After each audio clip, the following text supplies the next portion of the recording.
Welcome everyone to day 2 of the Overwatch World Cup online qualifiers for APAC Group B. And I am joined today with Pixie and Avril again. How are we doing today, guys?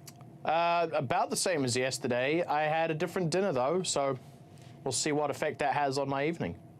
That's fancy, you know, this guy is humble bragging about having different meals every day. You know, he's living the good life in the studio. Matt Moneybags over here. Exactly, dude. All right, let's take a look at the tournament format for the Overwatch World Cup. So we are here with Group B in the online qualifiers, as you can see there. Now it is a round robin, so every team will face off each other, and it will be the first to 2. So we have some very quick maps here today.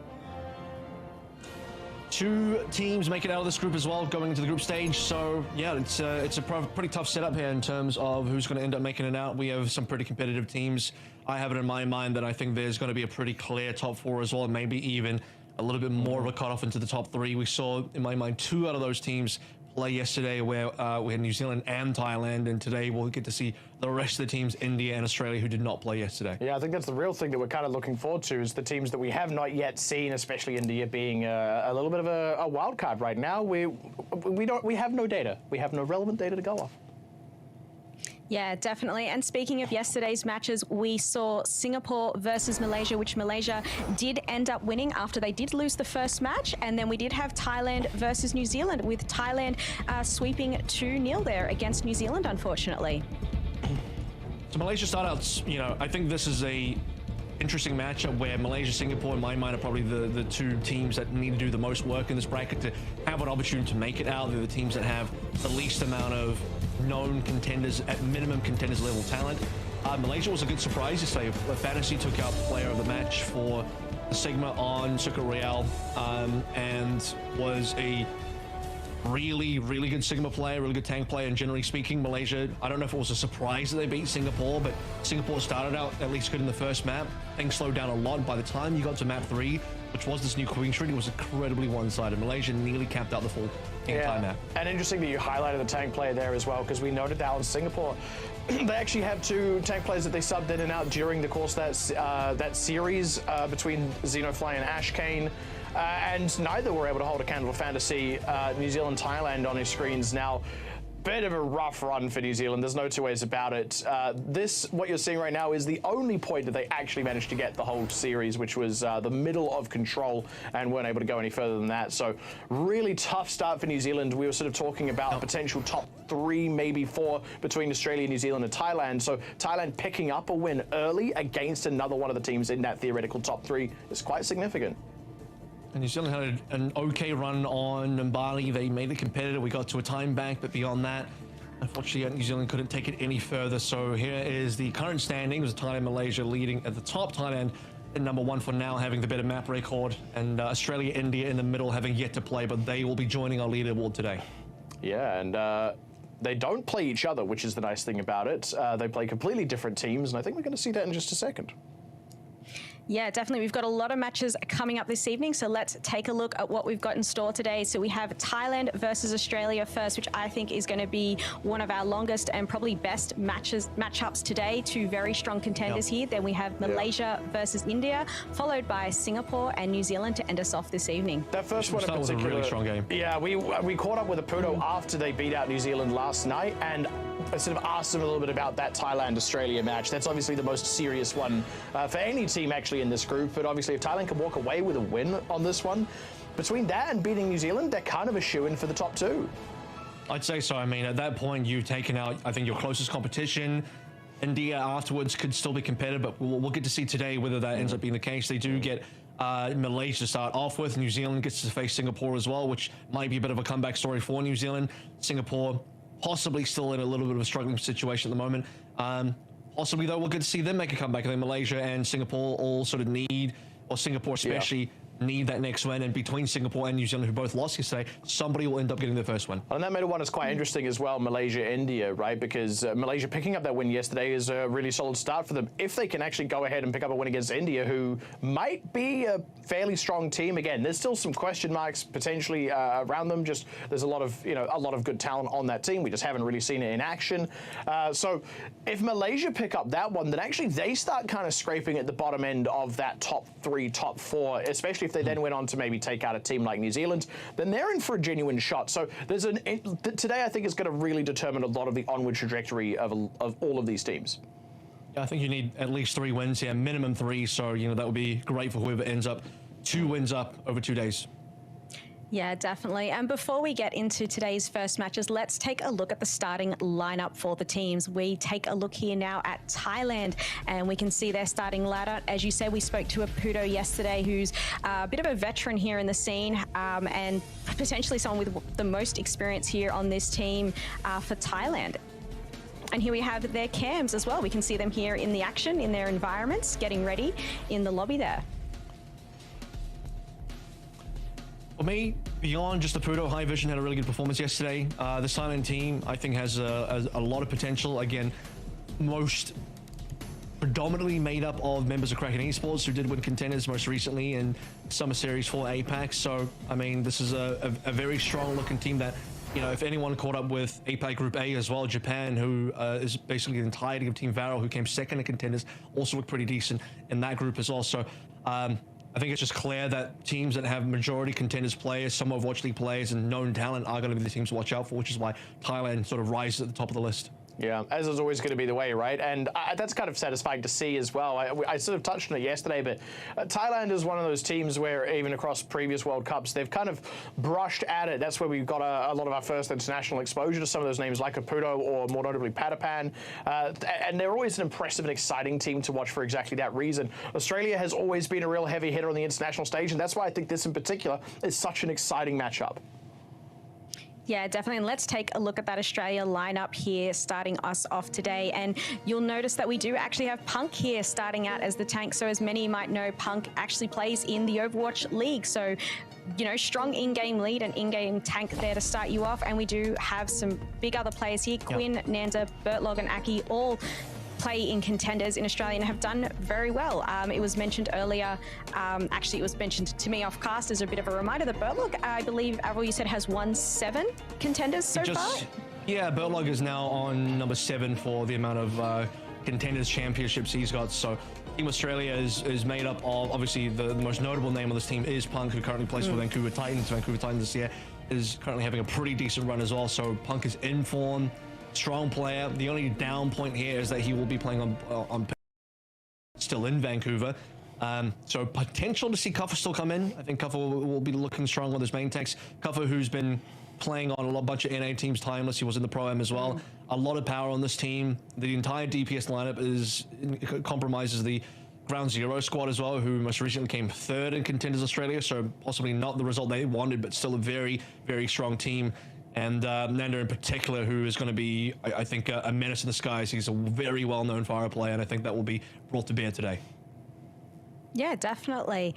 All right, so we're going to take a look at our starting map today, which is going to be, of course, a control. Starting off with Ilios, like we did yesterday. A good fair map to start off, some would say. And yeah. Control map's always a good one to start with. And obviously, same format as well, so first to 2. Not a lot of room for error. Yesterday, we actually saw our first hybrid map, which is the only game mode where a draw is possible. So usually we're going to see 2-1, 2-0. We're probably not going to see any draws in the middle there. And the reason I bring that up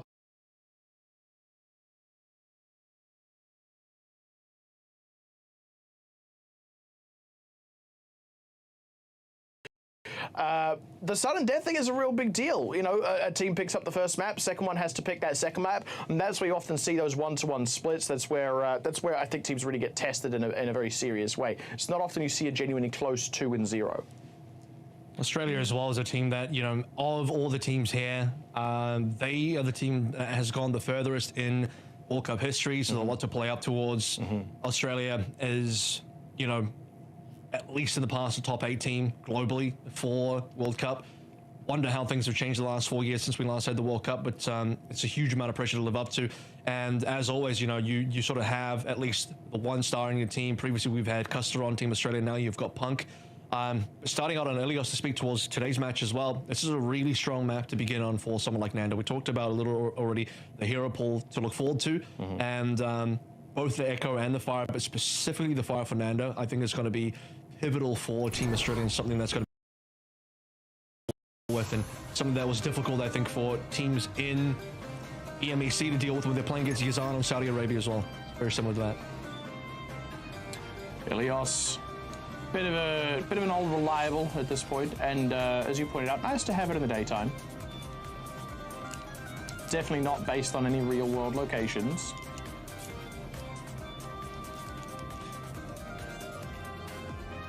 All right. Well, Ilios yesterday went 2-1. So yeah. I mean, we had some decent back and forth between Singapore and Malaysia on Ilios today. It's one of those maps, right, where yesterday. My name is not Matt Corral, by the way. It's Matt Carroll. Underwater version, is that what that was? Please don't talk about things that are underwater right now. Tempt me not. But as I was sort of saying, Ilios is interesting because the submaps are fairly different to one another. Ruins especially is quite different to the other two, and that's where you'll often see just that little bit of extra. I think that's why it's one of those control maps that so frequently goes 2-1 rather than a 2-0. Righty. Well, Ace already hovering over the Echo. I think a minimum on Lighthouse, you'll be looking towards an Echo. Quinn thinking about his counter, starting on the Ash. As a reminder, Nami is also on this roster, and maybe at least somewhat surprised that Nami is starting. I think part of the reason is they value Quinn and his potential on the Sombra, on the Tracer. Bitlog's already on the fire, on the Mercy, which means Nando will be swapping over towards the Fire. That would be one of the only reasons you would run the Mercy.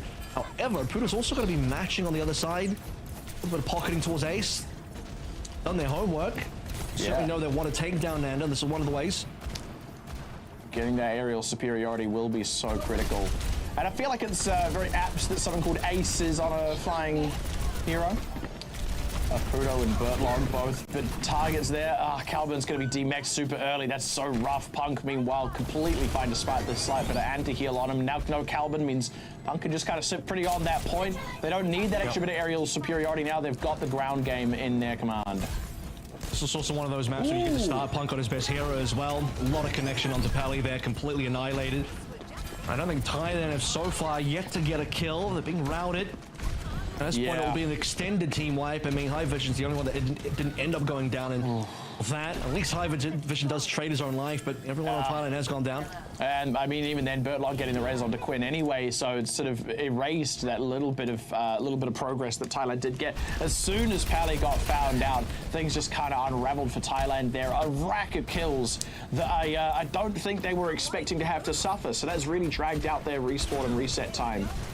It even starts before then because you had Calvin going down first, and now Ace might end up falling. Trying to turn around, some good pocketing there. Calvin coming to save with the Matrix. And he's down already. Dynamite burning him out, and Thailand one man down to begin with. Going in for the raise, but Apudo trades his own life for it. Ace is really going to pay that one back. They do find Bertlog though, so this is a real opportunity for Ace against Nanda. Has that opportunity to get the aerial superiority, finds it. Punk D-Mags does self-destruct the reset. That Calvin's got his own self-destruct by the way, as Ace trying to reel around towards the point, manages to finish off Punk just before the remake. Beautiful work by Calvin with the help of Ace, and now getting the point off Australia. Pretty clean engagement all up, despite losing a Pudo early. A good trade on Bertlog works out. Well, they lose Ace early, but the res ends up being paid off. I mean, that's exactly what you need. Ace back in the mix. With Bertlog being forced away, Ace just gets a bunch of kills, Nanda included. Punk not allowed to remake there. Some extra damage from the sticky bombs, despite not getting the assist in the kill feed. Ace was definitely part of that kill.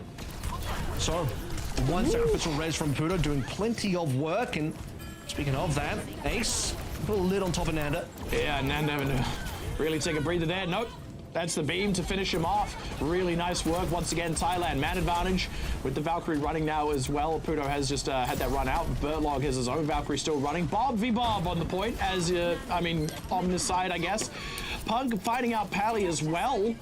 Trading back and forth as Calvin going to go for a self-destruct, reset the mech. They get the res off on Pally. Calvin will not be able to remech. Ace slept during that duplicate, so not really with any ability to get the, what am I trying to say? There's a rocket barrage happening to find his high vision. That's far more important than Ace's ultimate being used for now. Apuda going down. Australia clawing that one back despite a hot start for Thailand. They're still coming against this. The nano boost is on Ace. They aren't able to keep him alive long enough to even finish off Punk, who is dangerously low. Yeah, 1 HP there. Nearly got DMAC. Would have been forced to use the self-destruct. And still flying true. He's okay for now. Not enough long-range damage. Not enough to pressure him down. Australia holding on to point. Looking for that first 99. Oh, not a lot to use here for either side. Most of the ultimates to speak of got used in the previous fight, so this one's going to be pretty dry. Punk with a second life, as we already mentioned. Final fight now. It's going to be coming through on neutral to pick some damage. Look at Quinn and Nanda for... Oh! Dusting off Ace. Yeah, Punk looks up, sees that last little bit, pumps a few extra shots in it. That's going to be a hard one for Apudo to res. I don't even think it's possible for him to res it. So the overtime wick burning down. Thailand just have to go for the point. Ace having to come back on a tracer just to get here in time. Calvin demeched already. Punk still is a self-destruct, which at this point he can just use to zone people off the point, force them to trade their lives to keep it going, and nope, not able to even touch it. Not bad though in terms of Thailand's offense. 61%. Kept it a little bit close there. You had some interesting moments where Ace, again, had some pretty heroic plays after being raised by Apuda, but outside of that, Australia dominated the neutral gameplay. Nanda's Farah still kept really clean, stayed alive for basically the entire game. The early part of that round was very Australia dominated. The back end as well, look over towards the final fight. First pick coming out from Quinn. Easy cleanup 5v4 from there. Not a lot left to use from either team, but Australia held the point and they got the opening pick. That was at least reasonably competitive. Thailand were picking up some decent picks and converting some reasonable fights, but Australia quite consistently edging them out. We'll have to see if that continues. And Nanda has opted to completely abandon the Farah. It's going to be a Torbjorn. Just Lucio Moya with a Torb instead. It's a little bit rare, and Ace will take care of him. So Nanda might look to swap over to something a little bit more... Could go towards a Sombra here, but that's typically Quinn's hero. This might be a bit of an issue for Nanda's hero pool. Will stay for now. It does still work out well versus high vision on the Tracer, but it's going to be pretty bad versus Ace. They're kind of stuck in this confined space. Thailand have all the space to play with while Australia wait for Nanda to get back. Has him now as the point's already gone the way of Thailand. Now the fight starts to break out once again. As you see Australia wheeling towards the point. Burlog eating an anti-nade. Needs to be just that little bit careful for the time being, but overall, Thailand are just kind of hanging on. Australia haven't made a serious pass just yet. So struggling to get onto point. Ace's damage is so high. He's already got an ultimate duplicate on board, and you remember he did get that opening pick onto Nanda as well. They're struggling to deal with Ace at this point in time. Calvin? Australia looking for anything they can. Find Calvin on the side. Isolated from his team, not sure why. They kind of got out-rotated there. Now Pally goes down. He was stuck there in the pocket of Calvin. That felt like a bit of an unforced error from Thailand. They didn't quite catch Australia's long rotation around the point. Ends up paying off for Australia, who end up using the coalescence. They were sort of banking on using that for the fight. Works out a charm. And Calvin would normally be okay in that situation because you have, you know, still boosters, you have the Matrix as well, but I think both were gone. Pally as well didn't quite have the nano to save Calvin, so it wasn't necessary that Calvin had to die there, but somehow gets caught out. Punk rotates into him, locks out any escape route. That's just a snowball from that point onwards, and Thailand were coming up to some big ultimates, and they still had the duplicate. Australia haven't quite equalized the percentage. This is a big opportunity for Thailand here. Ace going in with a duplicate on the Matra. Solid start. Punk low has to pop that. Annihilation does not get mileage out of it. Ace is on an absolute tear right now. Now trying to turn things back around as Quinn, only finding high vision. Found Pally before that to finish off, charging the Death Blossom. Ace getting another one still in the duplicated form before finally reverting back over. Goes down, but at this point the damage I think is well done. Thailand with Calvin still on the point. Bertlog stalling it out, but the point will go the way of Thailand. Nanda needs to get off this hero now because they've changed compositions. Australia is now moving towards pretty much a dive comp. And actually still staying. I mean, you can keep the Lucio here, but it's a really weird comp now because it's halfway between a dive and kind of like a Brawl anti-dive. Molten Core doesn't really have value. Who are you even throwing the Molten Core on? Both, you got two flyers in this team, three long-range heroes. I don't even know how Quinn catches Ace. Ace should be in the skies there. With a quick melee, no less, so that tells you everything you need to know. He was unnecessarily grounded, and that's costly. Apudo, obviously not able to res him. Not sure where Ace even went down, but that's a bad start. it's costly for just one death. I mean, Thailand ended up losing one play and they have to back completely out, give the point away. Now Australia takes the lead. Australia again are the team that are having to play the sort of weird comp, try and make this work slightly better as the Molten Core in the overtime, but Ace gets sniped out. Yeah, 3 shots in a row. Nanda just snipes out Ace from the sky. Again, Apudo obviously not quite in the pocket and not in a resible spot. Ace is switching off. They feel they don't need the aerial superiority. No need to continue playing that. Apudo obviously going down, Pally as well. So big change up here from Thailand. They're actually playing into the hands of Nanda slightly. They're going to go more towards the ground composition. Lucio, Moira, Reaper, so it's basically a full brawl. This is one way you can certainly force your way onto point, but this is now a good position for Nanda to play the Molten Core. A lot of players are going to struggle to get past this. They got to go. They've only got 3% left. They're not even going to be able to touch at this rate. That's a really unfortunate way for that to go. That all unraveled from Ace getting picked by a Tracer with a quick melee. Thailand had to completely abandon the point, and they never got another pass at it. Yeah, and then the future fights as well. Ace ends up being taken out somehow by Nanda. Yeah. And you don't expect that to happen, where a Torb on the ground should not be able to safely snipe out an Echo on the sky, especially while it's being parked. That's a very, very strange kill, and obviously, unfortunately, we'll die in a situation that's not going to be raisable either. So, yes, 2 situations where Thailand, in some ways, kind of lose the star of the show for Ilios specifically, and their entire team is unable to, or maybe even unwilling to take the 4v5 to try and at least get counter trades, try and make it more difficult for Australia, buy time. I mean, I don't think you should ever abandon point even in a losing situation like that, because you need to be racking up percentage points on the cap. You can't just give it away. Yeah, definitely. Well played there by Australia. It did look like Thailand was maybe going to take that second point, so we'd be going on to the third, but Australia will take the first map 1-0 against Thailand. And we'll head off to a short break. Don't go anywhere. We'll be right back.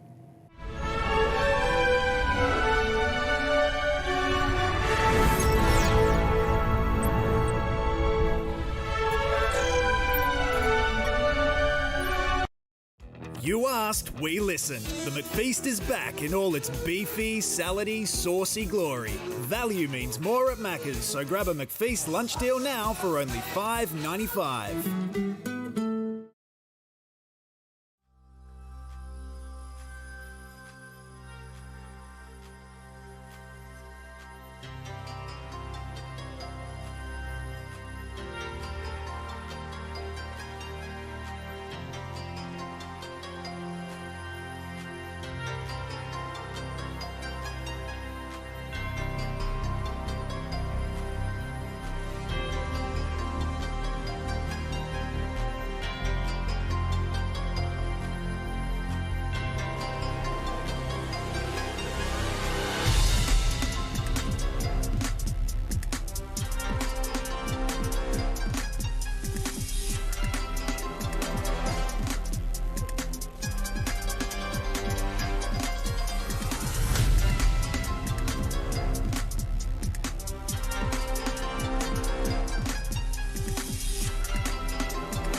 Welcome back, everyone, to the Overwatch World Cup APAC Group B. And did you know the World Cup home and away skin bundles are now live? Hurry and get them before they leave the shop on the 27th of June. There are 3 bundles you can grab: the EMEC, APAC, and AMER bundles. You get both the home and away skins for all the heroes in the bundle, and these bundles support the teams directly by contributing to the World Cup prize pool.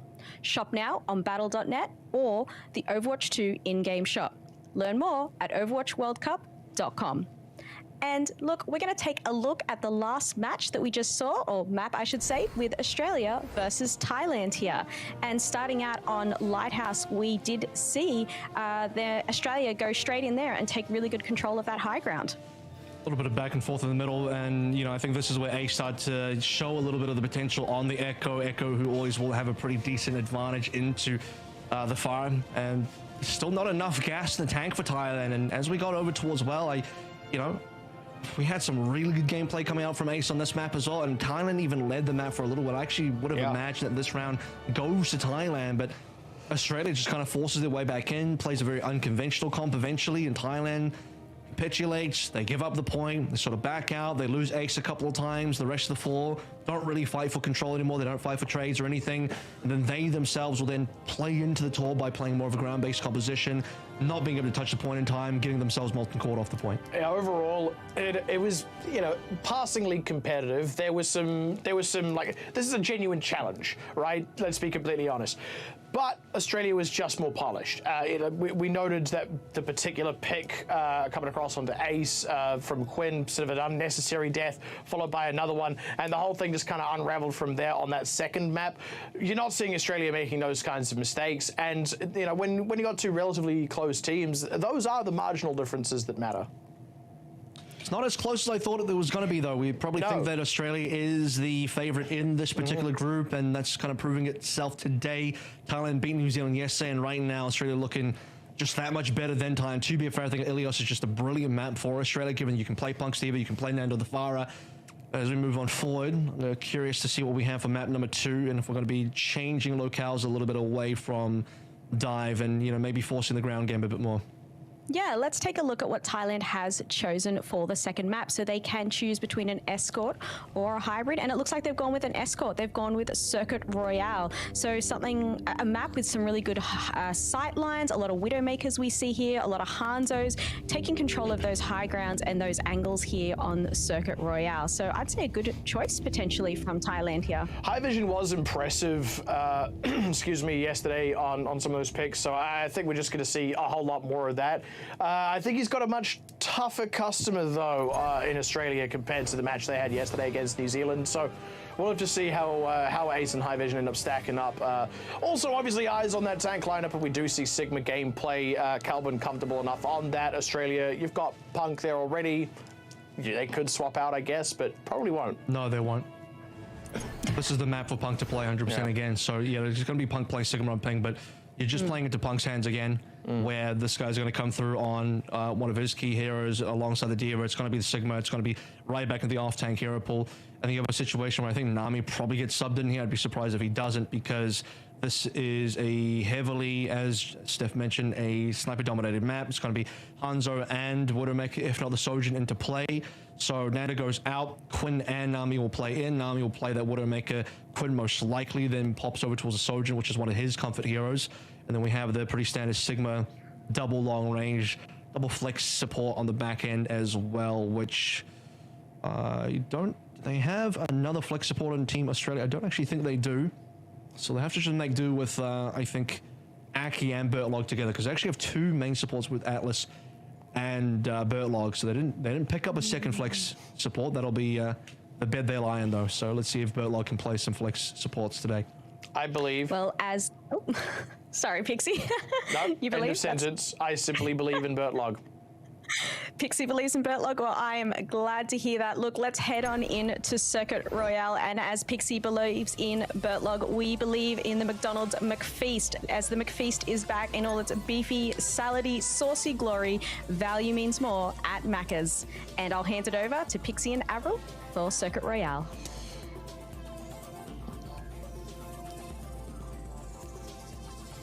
If I were a rapper, Beefy Glory would be my name.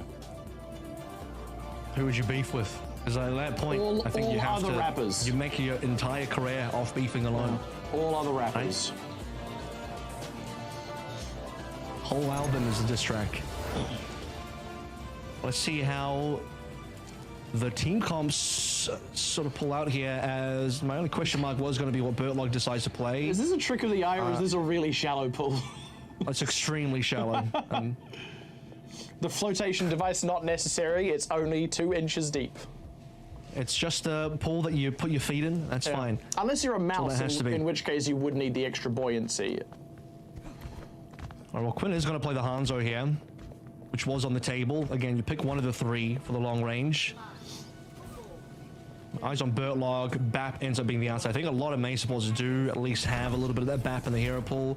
I would have expected minimum, maybe a Brig would not have been as strong, but okay, BAP's in both sides. Hanzo would have both sides. Calvin's got a bit of a test on. Let's see if he can take down the high ping punk. Woo! Solid start from High Vision. I noted he was strong on the snipers yesterday and has really come out swinging, taking down Bertlog. HP bar's looking pretty bad for Australia for now. Nami as well. Really feeling heat. Dodge of the rock there. That would have been pretty catastrophic. Losing another player, losing more time. Consistently low though. Quinn and Punk. Punk is down. Damn. Yeah, and I think that was. I actually think that was before they were able to get Bertlog properly back with the team. Well, it hurts losing a BAP early as well, because now you're going to be behind Apudo. Apudo should be a lot further ahead than this, but I guess Thailand just hasn't taken that much damage. Actually, he's not going to be able to heal everyone by himself as his end. Slow start for that's first minute gone, no movement. It's a really brutal hold right now. Apudo gets picked off. That's an important opening opportunity now. No more immortality field, so Calvin is dead to rights. And finally, Australia able to open back out into the rest of the map, get a bit of play going through. Ace still exacting his toll, making sure they at least get one more on the exit of the fight. High Vision was just there to stall out the cart. There's still plenty of space to play through, so Thailand's okay for now. They've held fairly far forward for a Sigma team. And given that sort of distance, they can play the time a little bit. I know what kind of space is still left to play in towards 88% for Ace's infra side, and that's going to be a really big, I think, differential in the actual Widowmaker gameplay. So not something Nami can answer. The payload has moved a decent amount now. Thailand's been a bit slow to recontest, but we are at least going to get the recontest on the hairpin. Punk nearly ready with the flux. Oh, Ace with the infra sight knocks Nami. Quinn finds Ace in return though. Dragon Strike immediately out from High Vision. They're committing. Calvin's gone in.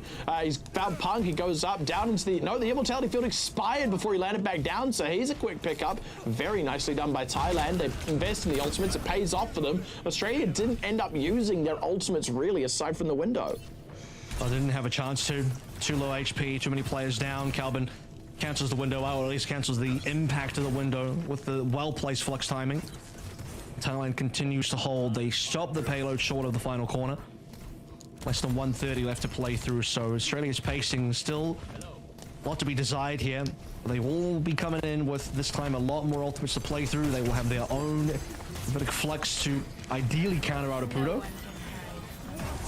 Gonna have to go in for it. Here we go. Flux first. High Vision. Ooh, a little bit out in the cold there. Not able to get into an immortality field. He was lifted just enough above it. Ace down quickly as well. That's gonna break straight through. Dragon Strike across finds Pally. And there we go. Australia just kind of stormed through. That was starting to look real good for Thailand. Looking like a potential full hold, but just unraveling in that fight. Pally didn't ult there either. Apudo waited for the lamp. I mean, he should have used the lamp a lot earlier, but he expected High Vision to live. He was clearly waiting for the drop end of the flux to come through before he ends up playing the immortality field, because he wants to block the damage out for that. He doesn't want his lamp broken too early. But because he plays it late for that reason, you end up just losing a play. I think one of either play the lamp early or play the Transcendence for High Vision needed to happen, and neither did. Thailand again, they lose one play and they just get rolled over. Now, Australia, time on their side. Thailand kind of needing a pick. Whew, Quinn takes a bit of a beating. Oh, Ace is the one who finds it. Threads a headshot through on Tsunami.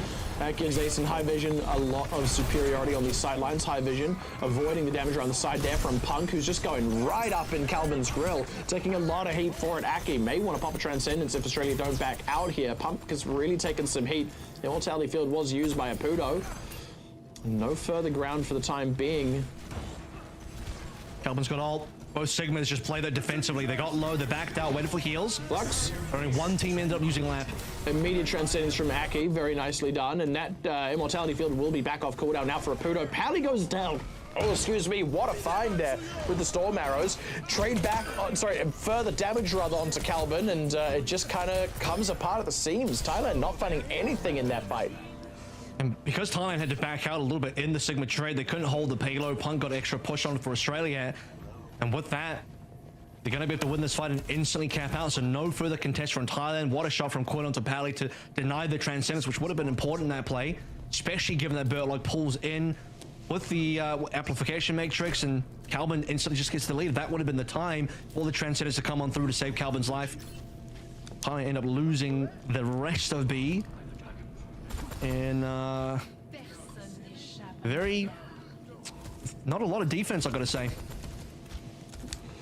Yeah, it's kind of been a whole lot of nothing from Thailand. Even when they have found picks, they actually started off that last engagement with Ace getting a kill directly onto Nami. I mean, A has been good. Yeah. A point was good for the most part. Fantastic. Oh, Ace down. Unfortunate. High Vision taking a bit of heat as well. And once again, Thailand are just losing ground here.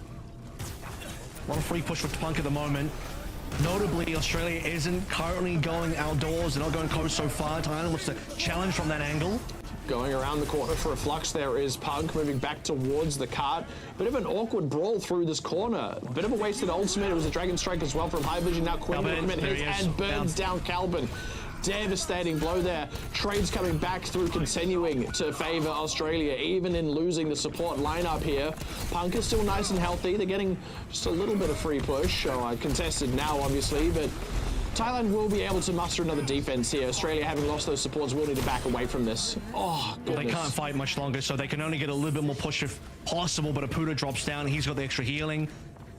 And even though Punk had okay HP, none of that can be healed up, and at minimum, Australia ends up being pushed away. And I don't know about this insight from Nami either. This ends up being used very late as their team was losing the fight. But now, because Australia don't have actually the numbers to push forward, it was a solo infrasight where Thailand gets to hide away. They don't have to contest. The Widow's not going to be pushing payload. So it's an infrasight gone to the wind. Nami should probably think about getting off the Widowmaker here anyway. It does...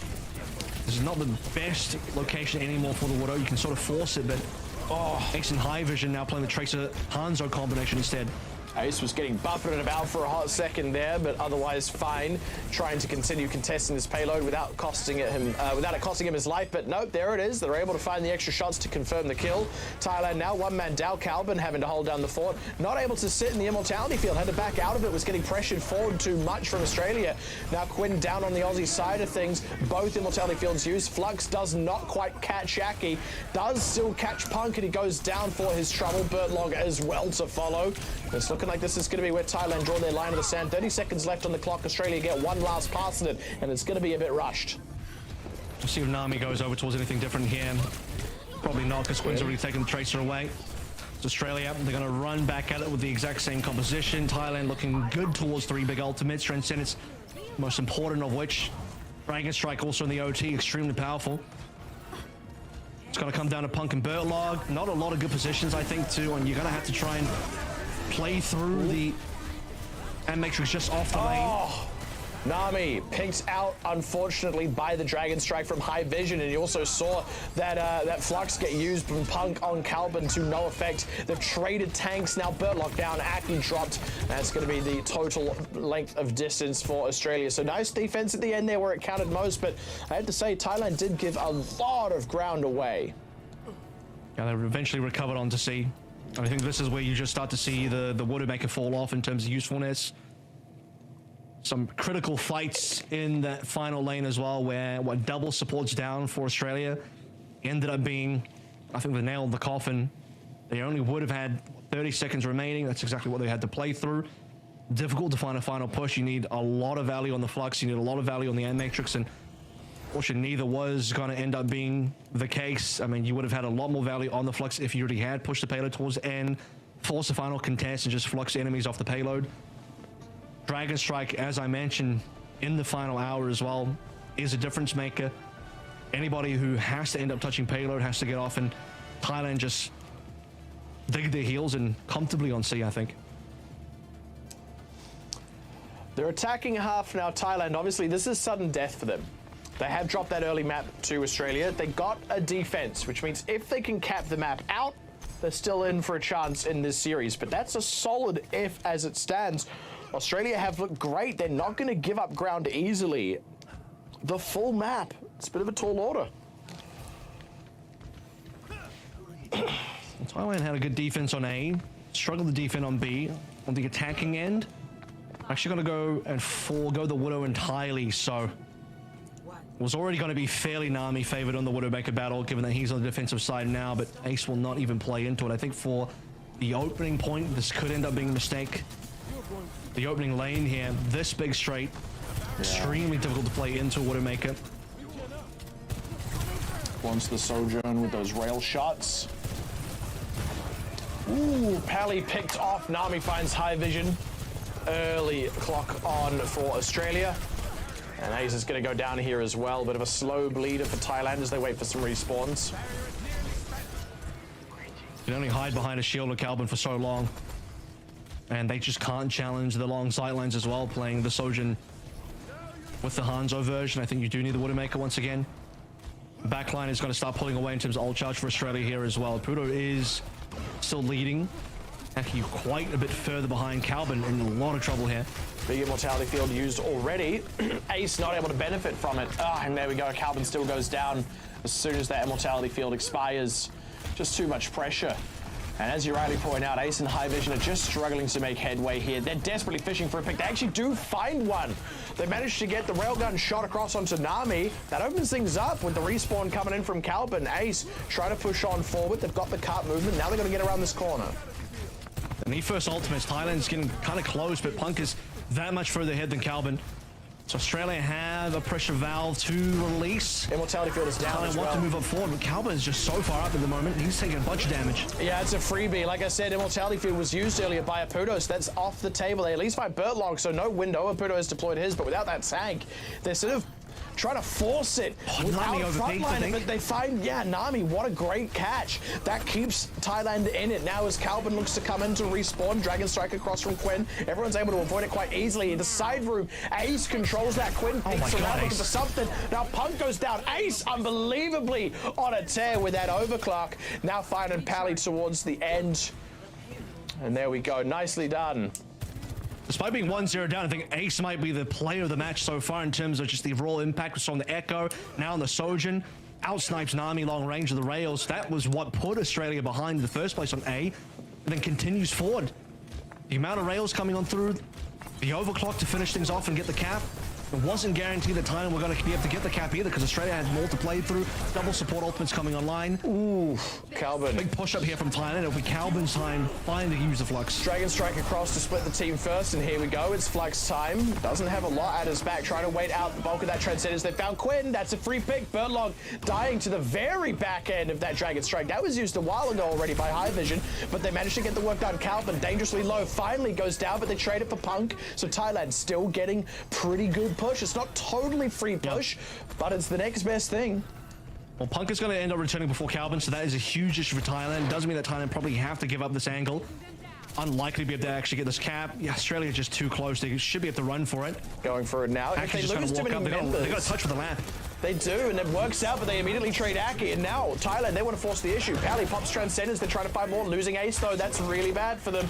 They only have High Vision putting out the damage. They lose him as well. And Thailand, they had a bit of an opportunity there. Doesn't quite pay off. They finally pick up Punk, They might still try and take something here. If Quinn goes down, there he is. That's going to get the card over the line, despite losing both DPSs. Thailand are actually still able to get the fight done as soon as they had Punk out of the way. Well, they just managed to out-damage Punk's healing, and it was Bertlog alone trying to get the heals, and maybe he was on a reload. Aki Dead, couldn't put the Harmony on. They already used the lamp early. Remember, they had to touch off the supports using the lamp because Punk was still coming up, and Punk was going to be there before Calvin. That's a guarantee. They couldn't quite touch in time, so sacrificing his support, it's expensive. Ooh, Punk, that was a bit of a nothing flux. Out of no man's land right now. Punk may be in a bit of trouble here, trying to retreat to his healers, trying to route in Calvin to get a bit of a surround on him. May get work out. Indeed, it does. Overextends there, desperately trying to finish off Punk. And they've not really been pushing the car while that's happened as well. They got a fair bit of it, only just getting back to it now. Australia are backing out because they have low health bars, but they can push straight back in, and it's going to be Thailand who have to give up the position. Oh. Losing Ace there does hurt. I don't think Thailand can really continue too much further forward here. They already got a decent amount of ground. Wait for 5. They need to try and play the angle on the window. Again, setting that one up straight in the lane for the final push. Calvin coming up over towards the Flux as well. So they got good ultimates online for what could be the final push. Plenty of time to play through, but this is the important push. This is the one where they're going to have the big ultimate advantage, nearly on to 5. Australia about 15% away on at least the supports. They're going to make the long rotation on the high ground. This has been spotted because Nami pulls again for sight. Throwing out a Dragon Strike there, goes Quinn. Doesn't find much with it. Ooh, Ace though still goes down, not able to rotate quickly. They had Transcendence there, but Ace wasn't in it. Punk just kind of threading one through to find that. They're still going to go in for this fight. They got this, their own Dragon Strike, trying to isolate Punk. Nope, not able to get it. The barrier's able to cover his retreat. He's got the supports at his back. Not too isolated for them. Losing Pally in the main thrust of the fight as well. Look, they get a little bit more car push. They've still got 2.5 minutes on the clock. This is doable for Thailand, but they have to give this one up for now. Yeah. It's not doable in this fight. Quinn on the off angle from the window. I mean, Thailand, they're trying to rotate around. Now they want to rotate down to the low ground into the small room where Punk was in a bit of a 1v1, but that leaves your team open. So Quinn finds the angle, again, through the window where Thailand are pushing the payload, but their tank is all the way in the side room instead. Australia end up holding, so 2 minutes more to hold through. Certainly doable now that they got past that fight. Ooh, early death on Quinn though. That opens the door. We'll have to see how these fluxes work out. Double flux.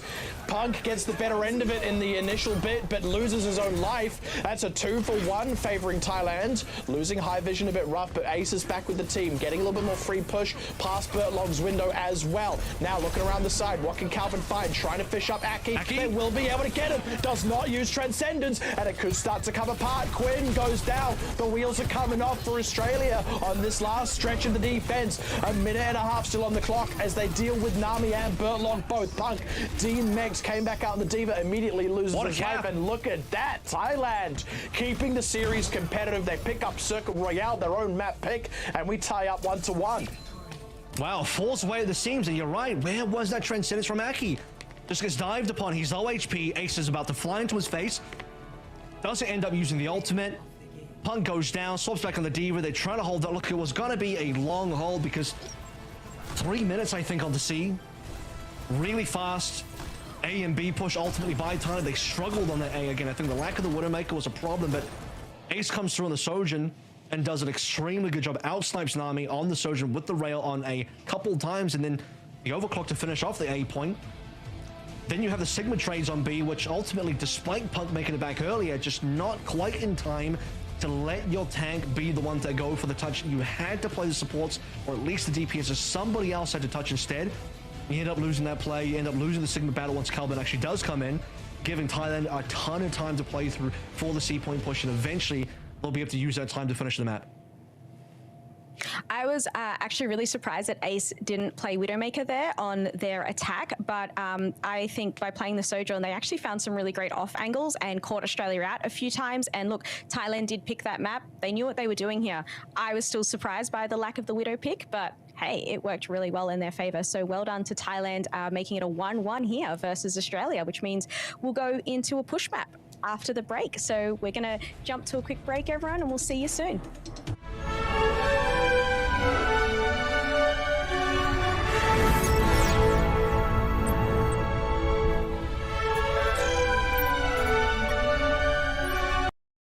You asked, we listened. The McFeast is back in all its beefy, salady, saucy glory. Value means more at Macca's, so grab a McFeast lunch deal now for only $5.95.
Welcome back, everyone, to the Overwatch World Cup APAC Group B online qualifiers. And if you're just joining us, we are currently watching Australia versus Thailand, and it is currently at 1-1. Australia having won the first map and Thailand having secured the second map, which they had chosen themselves on Circuit Royale. Let's take a look at how they went there.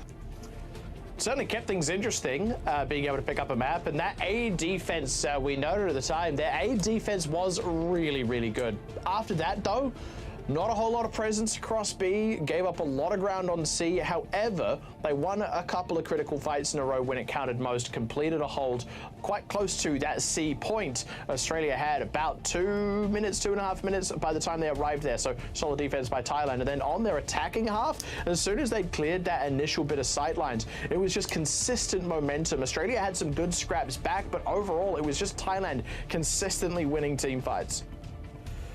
Thailand really had a comeback in this particular map because Ace's Sojin was something to behold. Even on defense, I think the Widowmaker from Ace was really damn good versus Nami, and I was thinking this could be a really difficult map for Thailand to play through. Now, obviously, they have good reasons to be here. You have to kind of trust in your ability to win that Sigma battle, win it on the sniper battle as well. For the most part, I think Punk actually led Calvin, but Calvin held his own, didn't fall down too hard, and then allowed enough space for Ace and High Vision, and especially Ace, to pave the way for Thailand to get this win. Yeah, definitely. And look, we will be going into the decider map here today. It will be a push map that will be decided by Australia, and this will be the map to decide who takes it out against versus Thailand versus Australia. And look, I'm going to be biased. I want Australia to obviously, you know, win this one as an Australian myself. So I'm hoping Australia will take the push map out here today. So unprofessional, just showing your bias outright like that. I can't believe you do that. Yeah, unbelievable. unlike someone from New Zealand stuff. yesterday. Yeah, that was yesterday. That's in the past. It doesn't matter anymore. Anyone could have said anything back then. All right, well, let's take a look at what Australia has chosen for the final map here today. And it looks like it's going to be Colosseo. Now, I know we have some long sight lines on Colosseo, but I feel like maybe we might see some Sojourn play again here over the Widowmakers. Any thoughts on this map? Well, there's definitely not going to be any Widowmakers. Probably not going to be any Sojourns either. This is definitely looking more towards a Ram focus matchup. We are 3 for 3 on Mediterranean maps, people. Can you believe it? Possibility of, I think, maybe the Winstons, but with no Cuffer being subbed in, I think that would be a rarity. I certainly won't see it on the Team Australia side of things. So I think you're looking over towards Punk playing either Jungle Queen or Ram here, looking over towards Lucio Morel, maybe Lucio Bap, certainly over towards the Reaper, May style kind of stuff here for probably both teams. And removing Ace from being able to carry on stuff like, you know, the Echo, Widowmaker, and Sojourn, probably the right idea. Yeah, okay, so more of those sort of rush comps. All right, well, let's take a look. I hear the players are already up in the lobby, so let's head on over to lovely Colosseo in Rome, Italy. Take it away, guys. Have you ever been to Rome, Kevin? No, I've never been to Europe, actually. Oh, interesting. I feel like I must have been to Rome. I've been to Italy, and maybe I didn't go to Rome. I went to Florence. Florence was cool. Saw the Leaning Tower of Pisa. I took the hokey tourist photo that everyone is required to take. I was like 6. No, I was younger. I was like 4 or 5. I'm trying to remember. We stayed at a vineyard. What a wasted trip. You won't be able to remember. I distinctly recall we stayed at this vineyard for about a week, and then in the last, actually it was longer, about a week and a half, and then for the last like 2 days we had some other friends of ours in the UK come and join us, and then we left and I continued going to do some other stuff and then went back home. They stayed at the vineyard for like 2 more days afterwards. When I got back, that friend was insistent that they were there longer than us. And I'm like, no, we were there for like a week before you. He's like, no, after you left, we were there for longer than you. We stayed longer. And he just couldn't, his 4-year-old brain couldn't conceive of how time worked and the fact that things occur when he's not around to witness them. I hope he's doing okay in life right now. So witness this, Ace is going to go back over towards the Sojourn. He'll force it into play. I mean, it's acceptable. It's going to be the Lucio and a result. So Thailand playing, I think, maybe a slightly, I wouldn't call it outdated, but not the most modern Lucio Moira version of the same composition. That allows Australia just to rush forward. Quinn leading the way onto the Reaper. Calvin really feeling the heat. In trouble. Yeah, Pudo working double time to heal him up, having to heal himself up as well while he's at it, and you're seeing that little bit of difference in the healing there. Ace is the one who actually gets picked off. It's Nanda who threads it, and Ace not quite able to get what he wanted out of the Sojourn. Nice trap there onto Calvin, barely surviving, I imagine not for much longer, and if he is, it's going to be in full retreat. Up there we go, finally blasted down by Nanda with the right click. And that's going to do it for this opening scrap. Australia in control. Thailand still taking losses on the retreat. Yep, I mean, the later the deaths here, the more free push that Australia's going to get. Looking over towards maybe 40 to 50 here. A few plays push forward. Ultimates are coming online. Aki sitting on Coalescence. Moira's building up that ultimate as quick as you'd imagine. And Thailand just being outpaced. This is why you play the Lucio Moira version. You get past the initial May battle, which Nanda's kind of low at the moment, and then you're just running home. Coalescence at Australia's back here. Thailand just kind of have to wait that one out. Oh, what? Never mind. Just use overclock. 2 shots, 3 shots, 4 shots. Come on, get Quinn as well. I don't believe it. Wow. Dude, as I said, there's the 5K. You found your Macca's player of the game for sure. Ace with the ace on our third map, the decider, to stop Team Australia right before the cap can come through as well.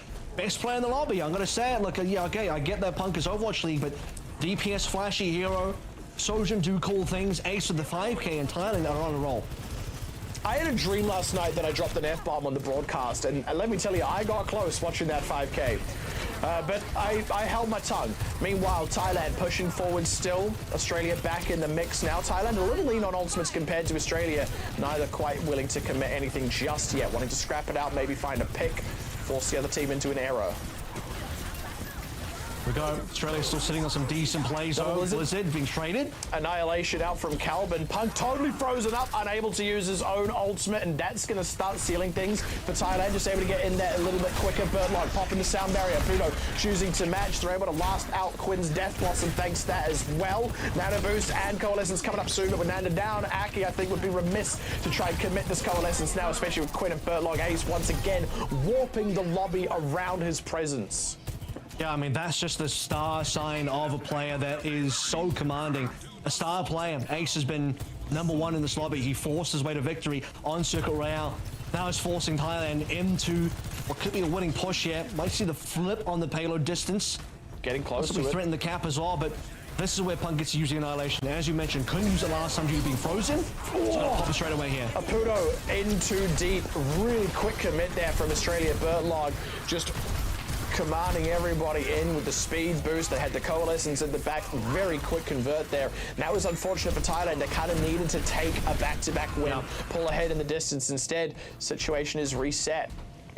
And look, I'm not trying to be funny here, but legitimately, I think Pally might. I think legitimately Pally might have been actually in a good position to boost Yo Apudo there, because he was in trouble. I think if you boost Yo there on purpose, Apudo stays alive, and you might be able to pull back and take another fight, out-rotate the Annihilation. You trade Annihilation for Nano, and I think that's a worthwhile trade for Pally. Once Apudo goes down, I think the fight starts to go really far south. Even if you Nano Calvin, no guarantee you win.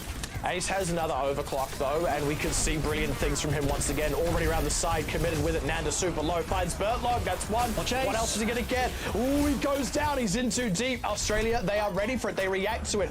Nemesis, Annihilation rather from Calvin, able to find Punk. They're pulling ahead in numbers, just barely. High vision goes Ice Cube just to outlast. Pally down though. They're really struggling to close this last little bit out. They find Quinn though, should be able to dust off Aki, and they will get those respawners in before Australia. Back over towards a situation where they need to try and actually get this flip.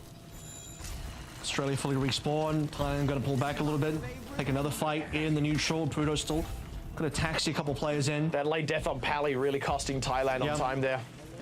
Well, they're not going to be able to take a fight in the open, that's for sure. This is going to be a Blizzard trade in the open. Nano to boot on the backside. Aki might be able to push things a little bit further towards Australia's advantage with this additional Coalescence, but Nana could also just get the snipe. Yeah, just found that already, and now Thailand had to make some serious decisions about whether or not they're going for this. They've already got Calvin up deep in the mix there, a little bit low. They had to go ahead and commit a nano boost onto Calvin. Here come the Blizzards now, just skirting around the edges of it. Sightlines directly forward. Punk anti-heal on and trying to push forward past that barrier. Sound barrier going to be committed from Birdlog for Australia to keep those tanks alive.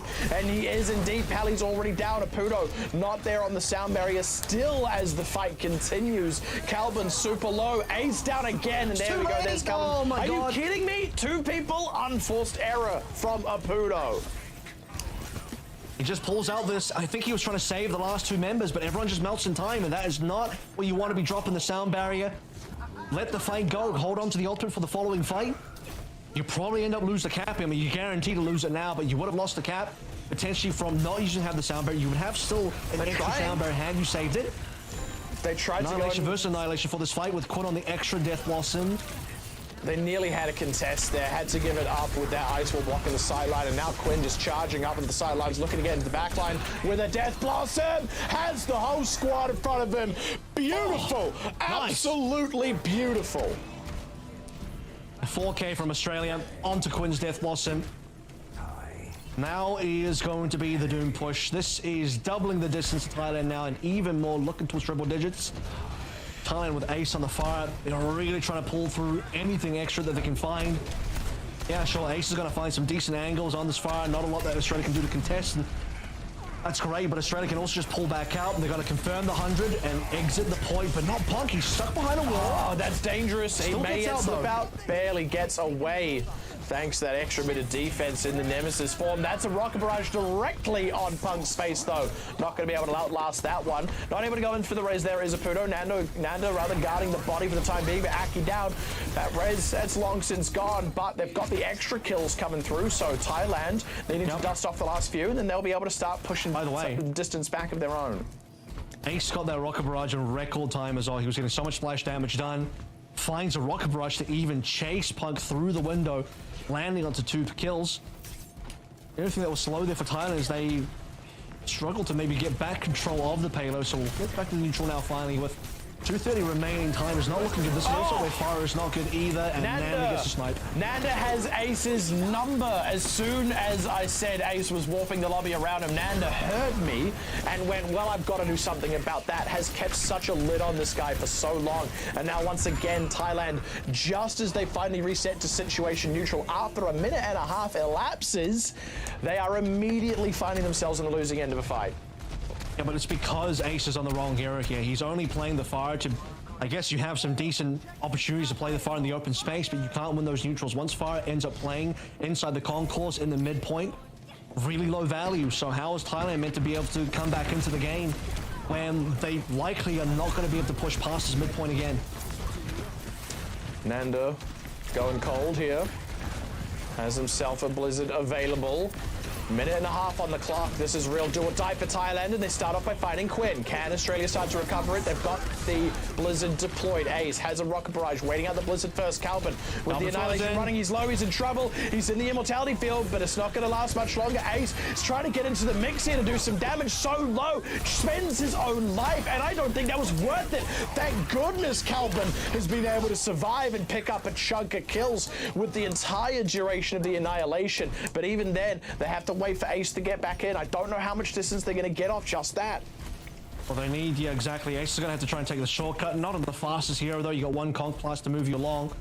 Calvin staying alive behind the wall was everything. The lamp being put into that. Extra Annihilation. Calvin used to put in the extra armor as well. And yeah, he's in a lot of trouble here. Played that way too close to it. They were expecting Ace sooner than he was able to arrive. Only gets one before going down. Once again, Nanda has his number, has Aputo's number too. And between that, I don't know. It's not looking good for Thailand now. 30 seconds on the clock, losing a fight. They're going to have a hard time resetting. And Australia, they've got that 100 meters. They can just back away and run out the clock.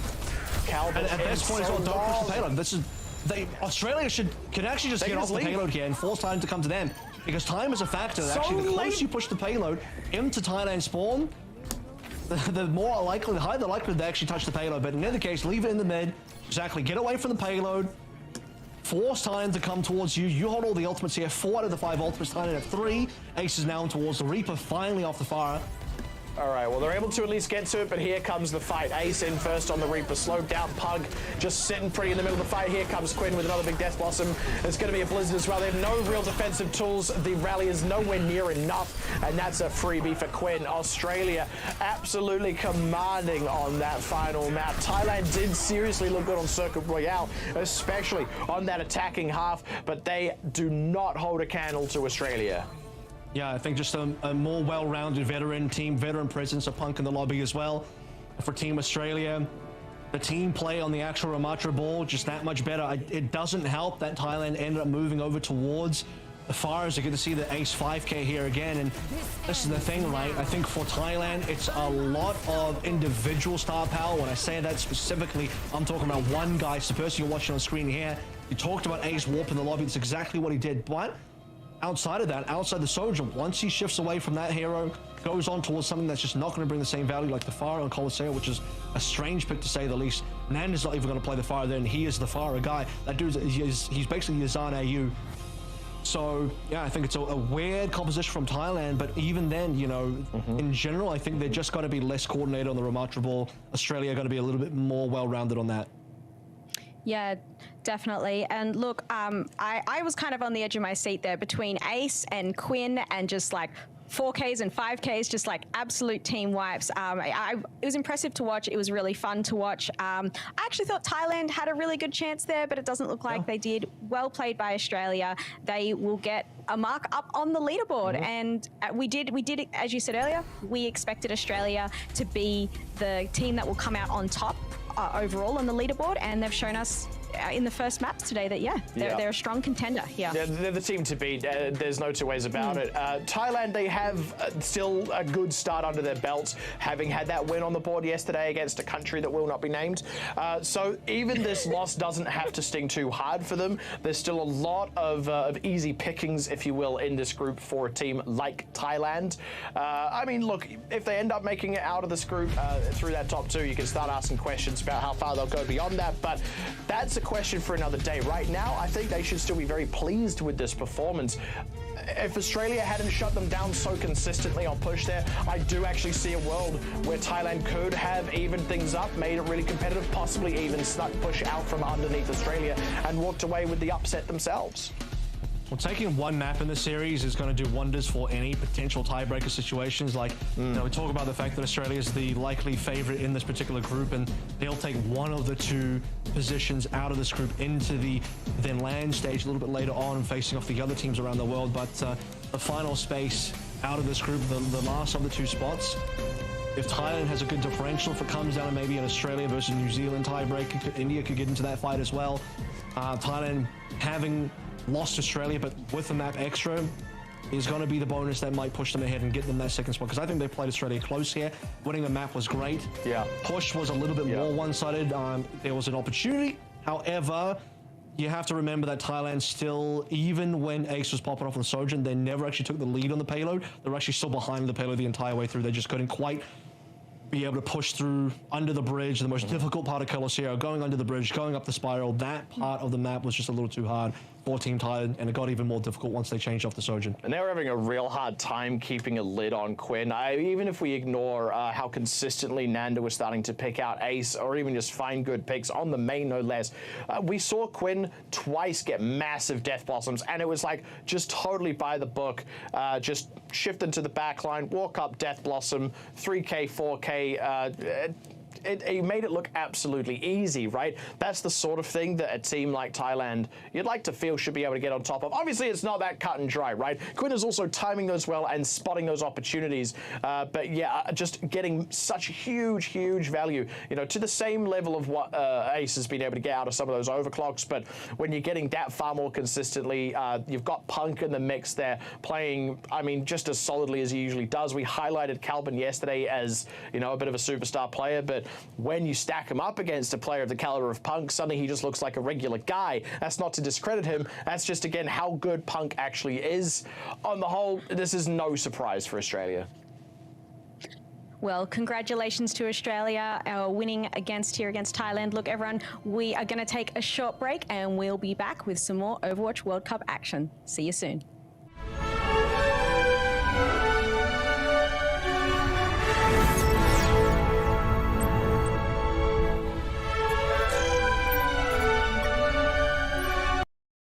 You asked, we listened. The McFeast is back in all its beefy, salady, saucy glory. Value means more at Macca's, so grab a McFeast lunch deal now for only $5.95.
Welcome back, everyone, to the Overwatch World Cup APAC Group B. And if you're just joining us, we've just had Australia take the win against Thailand. Any thoughts, Pixie and Avril, on the games we have just watched? Yeah, I think Australia made a real splash entering into this tournament. I think Thailand really took a dive. I think they were crushed.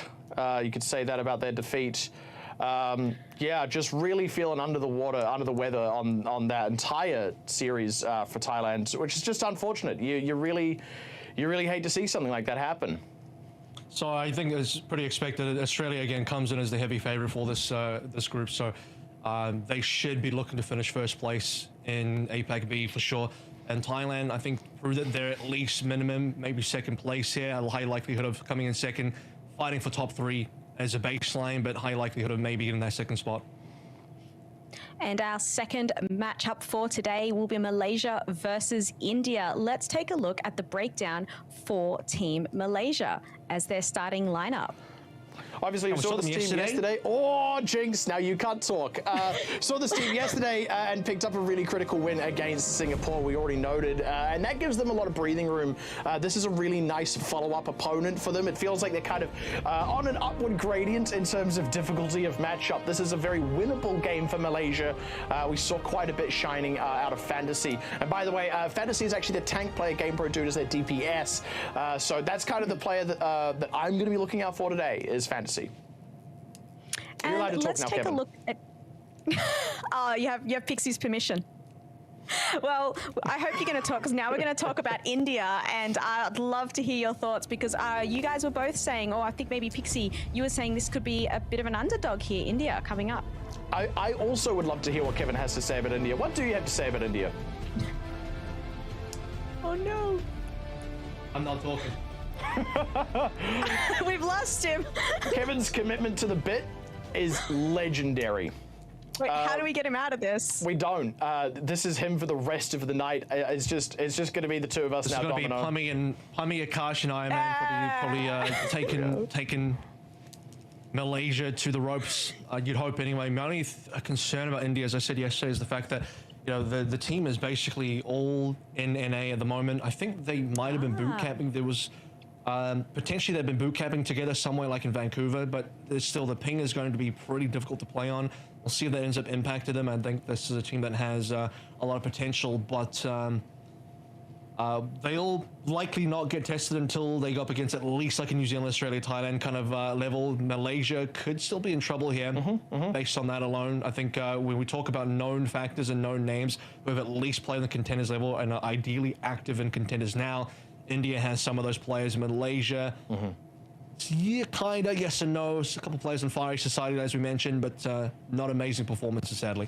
Yeah, not exactly the most high caliber of I mean, as you say, not a top performing team, but again, this is one of those teams where you see those odd little upsets. I mean, we're kind of saying that about both of these teams. They could be a little bit more of a dark horse. You'd probably pin India as you tip them as the favored one on that particular trajectory, but I can see it. I can see Malaysia doing it if they really kind of shape up, and that's why I say this is kind of a nice match for them, because they get a bit of a smooth curve upward. If you are able to just really kind of find your groove, find your mojo, and improve during the course of the tournament, then they've got the breathing room to do that, given that this is their next matchup and they're not like immediately up against Australia or Thailand.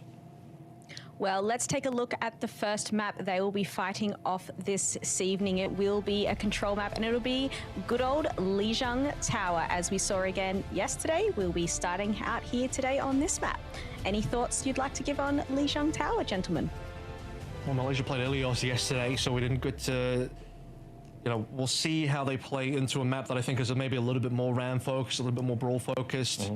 We just see some Ryan yesterday as well coming through from New Zealand, not Lijiang. So after a little bit of Lijiang gameplay, even in the past of Lijiang, it's been slightly more geared towards brawl compositions. And for MY, I mean, Malaysia, they played a little bit of the Junker Queen. I think that's been kind of their default into that style.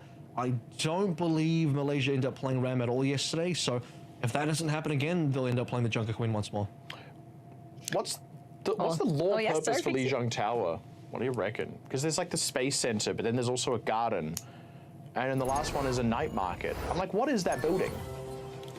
I have, to be honest, I haven't thought about it, nor have I looked into enough detail of the Overwatch lore. But look, let's get into Lijiang Tower. Pixie and Avril, take it away.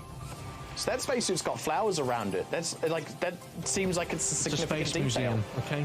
That's, I guess. It's about as far as you need to know. It's a space museum. There's a You lot can sit in the garden going on this tower. Hopefully, there ideally will be a lot happening on that tower today. There certainly will be. As your first look at Team India, a team that doesn't have a huge history in Overwatch World Cup, and even just looking towards prior performances. I mean, yeah, they played in 2019. Very different team back then. In 2019, I believe they just played in the, you know, preliminary stages. I don't believe they made it to the actual, well, most teams did not make it to the actual end game. India ended up losing against Italy in bracket C, and that's about it. So, a new day, a new year. Akash coming through on the Ram, as you'd expect. This is the ideal comp. Fantasy coming through on the Jungle Queen, as we expected. Early scrap up on this high ground. Damage coming out from Pummy. Big immortality field rescuing everyone from India. And they're able to restabilize their health off the back of that. GamePro Dude and JW3 low. There we go. GamePro Dude's going to be the first casualty in the bout. Malaysia taking even more damage as India pushed down from the staircase. Clean pickups there and a nice early cap from India. I think to be expected here. We'll see what happens further forward. I don't think Fantasy's going to swap off the Junker Queen, given that didn't really happen yesterday. So see if... okay, well, we're going to get a pause for now as Team India comfortably takes that first point. Really, really nice start. There's not much more that we can say about it. It was just a nice start. What did you have for dinner? It's too early for dinner. I forget, you're like 2 hours behind. Yeah, well, I mean, I had an early dinner because otherwise I'm not getting out of here until like 8 or 9 o'clock, and that's far too late for dinner. So I just went ahead with like a gas station pie, real solid, set me right. That's a workman's lunch, that's what that is. Well, while we are waiting, if you guys don't mind me asking, I'd love to have a chat about, like, we obviously have the Ramacha coming out versus the Junker Queen. Do you think that they'll make the change? Sorry, the other team, do you think they'll change off the Junker Queen? I don't think Fantasy is going to bring the Ram at all today. No need. Well, let's get back into it. Well, there is a need, but he won't be able to play it.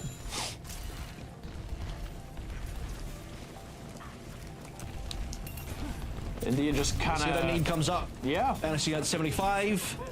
India have the support ult advantage here. I do believe the Moira version, so the Moira version is going to have a little bit more of the pacing.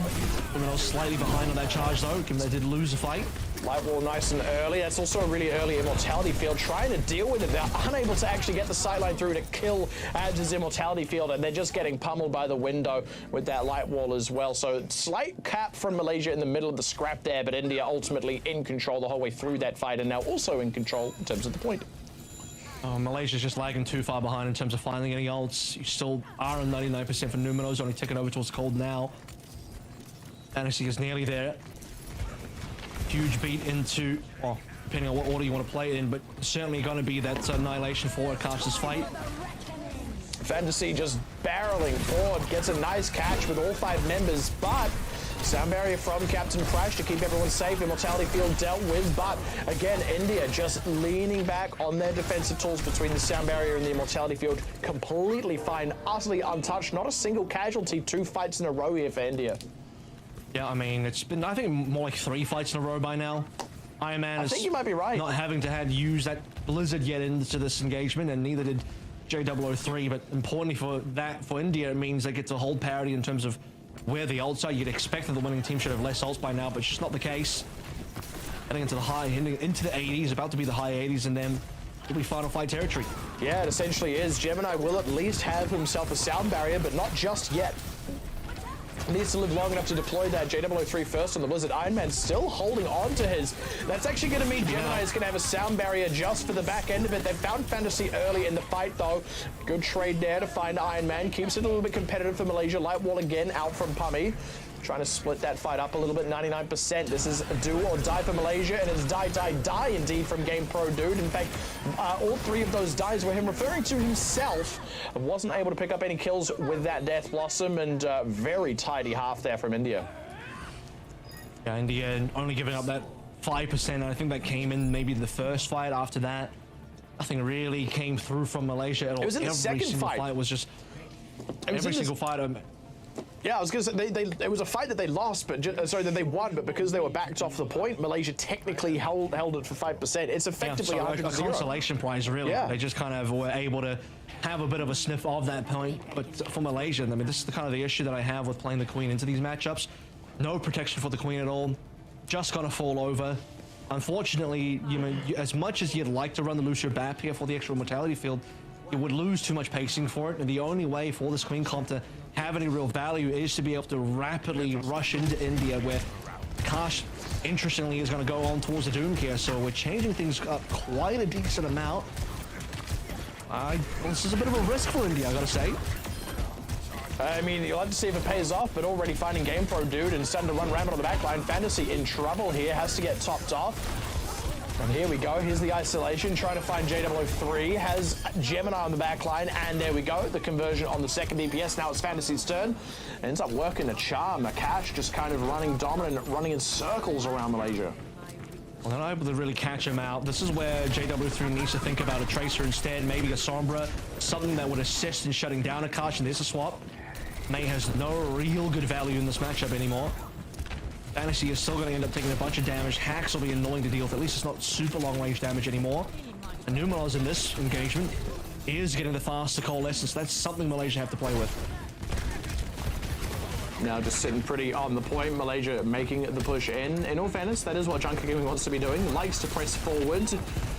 JW3 trying to duck and weave in and out of the fight. It's EMP across, only finding two. Not really getting much value out of it. Double coalescence. Now India the slightly later of the two. Akash has himself an ultimate. They find Game Pro Dude already. Akash could probably hold on to that for a wee while. Same with Captain Prash. No need to expend anything further. Just the EMP and coalescence out from India. Another good fight from India. Really should be a stagger here if they can catch Numenos. Low HP. Kash wants it, but has to respect the fact that he's out of position. Malaysia respawning. And Kash doesn't want to end up being caught out, being forced to use the meteor strike, so let Numenos get away. This Gemini X is about to have the sound barrier in time for the next fight. But they'll need everything they can get. Captain Prash holding onto his own sound barrier to counter Fantasy, who eventually will rampage through. I'm into the back line at the moment. Yeah, really aggressive positioning from him. Going in. Kind of just cancelled out the rampage. Yeah, interesting.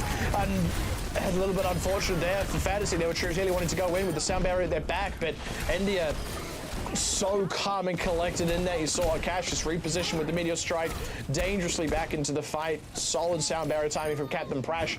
Just clean as a whistle. I mean, as you just completely had your rampage denied there. A single punch punches Fantasy out of the way. Doesn't even end up catching the rampage onto Akash either, because it's technically a stun for punches. So one of the big ultimates of blind Malaysia has been completely nullified. This is going to be just a sick Death Blossom. Absolute freebie. Finds both backliners. Malaysia up a tree without a ladder on the point. You got Game Pro Dude barreling for it. Here's going to be the shift onto the point. Tries to go in for his own Death Blossom. Doesn't even get the first die off before going down. 100-0 lockout. And the first one was effectively 100-0 as well. India, that is the most one-sided start we have seen to a match. Yeah, and I think this is where the cutoff is, right? When you sort of look at the power rankings of this group, you have a very clear-cut top four in my mind. That is all the teams, unfortunately, except for Malaysia and Singapore. And now you're starting to see the kind of difference where you go from number 5 to, I don't even want to say that India's number 4 just yet. We have to still see how far they can get in this tournament, because New Zealand copped the loss to Thailand yesterday, but among that sort of circle of Australia, India, Thailand, New Zealand, they seem to be our powerhouse teams, and Malaysia not quite able to compete in this matchup. Well, that'll be the first map won by India versus Malaysia there. And I would like to note that Malaysia did actually beat Singapore yesterday, but today they couldn't seem to stand up versus India. India just really had good control there. Yeah, completely different here. That was so fast. I barely took any notes because it was over. before I unfortunately could really make a lot of notes about it. But yeah, well played by India. And Malaysia will be picking the second map, and they'll get to pick an escort or a hybrid, and hopefully to keep themselves here in this game a little bit longer. Malaysia get to choose how they die. That's what's about to happen. That's a little in game. Goodness. In game. Obviously, I'm referring about the match at hand. even in game. That was a little edgy. Yeah, I don't know what a good place. I mean, where can you even go? I think the main problem I'm in Malaysia right now is they're one-tricking this jungle queen a little too hard. I did notice that. I did note in the sort of pre-match discussion that was going to potentially end up being a problem. Fantasy was nearly first picked every single control center fight as well, and you just can't take that kind of beating as a jungle queen in this meta. You lack the sort of sustain. You're not even going to get close enough to get the bleed to heal yourself back up. And so I don't really know what Fantasy is going to bring to the table. I mean, what else did we play? So did we go to the Circle Royale? So I guess Fantasy on the Sigma. That was a highlight that we had yesterday. That was good. That's going to have to be it. I think you go back to Circuit. Yeah. Maybe, yeah. Well, we're going to take a short break. My apologies, everyone. And we'll be right back with India versus Malaysia.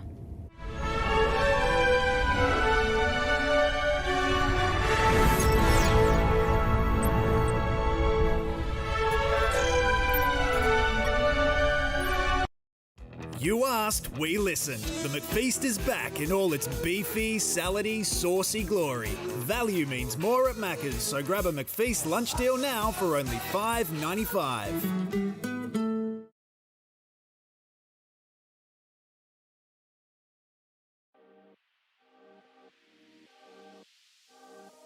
Hey, I'm Riley, also known as Coffer, and I'm the tank and IGL of Team Australia. What sets me apart from other Overwatch players? It'd have to be how much time and how dedicated I am to it.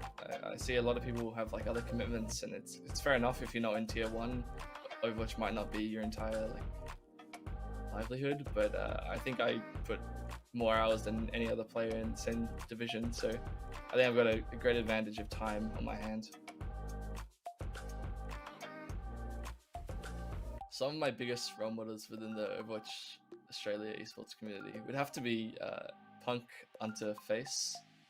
There's 2 LA Gladiators coaches within the Overwatch League and a Vancouver Titans tank player. It's kind of limited, the resources you get within OS, so it's great to have these people available to help, especially during the World Cup. My go-to Macca's order would definitely have to be a double quarter pounder meal. There's nothing better than those beef patties, I'll tell you that. Mick delivery is now on the My Macca's app. How do I deliver under pressure? I generally just focus on breathing techniques before and during important matches, and my years of competing in like high stress situations has prepared me for the big moments. Queuing ranked all day every day won't actually get you as far as you think. You have to be a lot more critical in your own gameplay and watching back VODs, seeing what mistakes you did and how to fix them. Watching pros can also help a lot develop like cool strategies, and you can understand how to play the game at a higher level.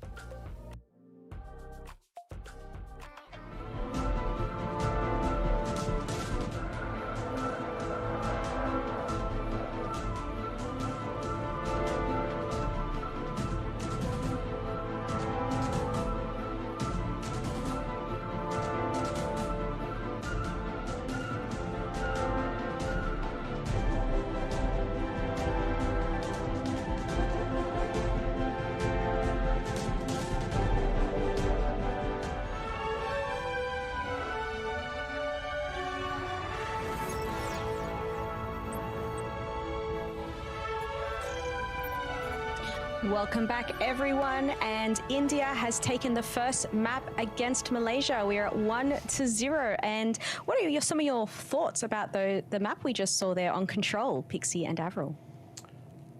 My thoughts are that Lijiang Tower is probably like a sci-fi style mega structure, you know, like those theoretical, like the whole city is in one building type things, like that, right? So it's like on the ground floor you've got like shopping, and then you've got like apartments, there's like a museum, it's like all in one building, you know? That's my thought.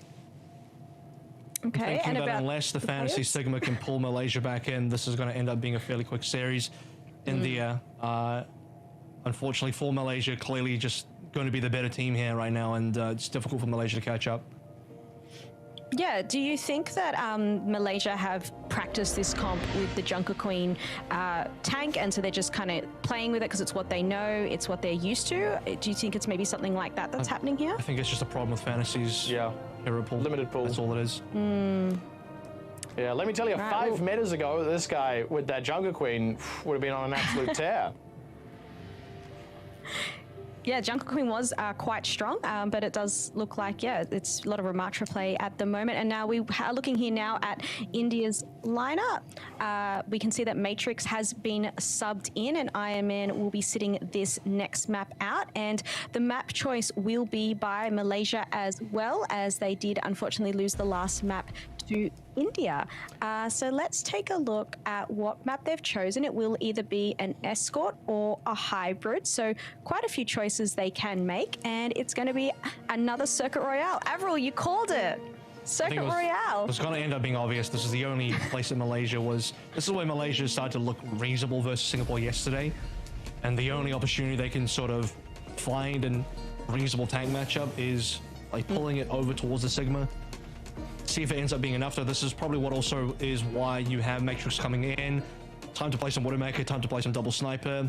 Really for India as well, this is where the strength of their roster lies.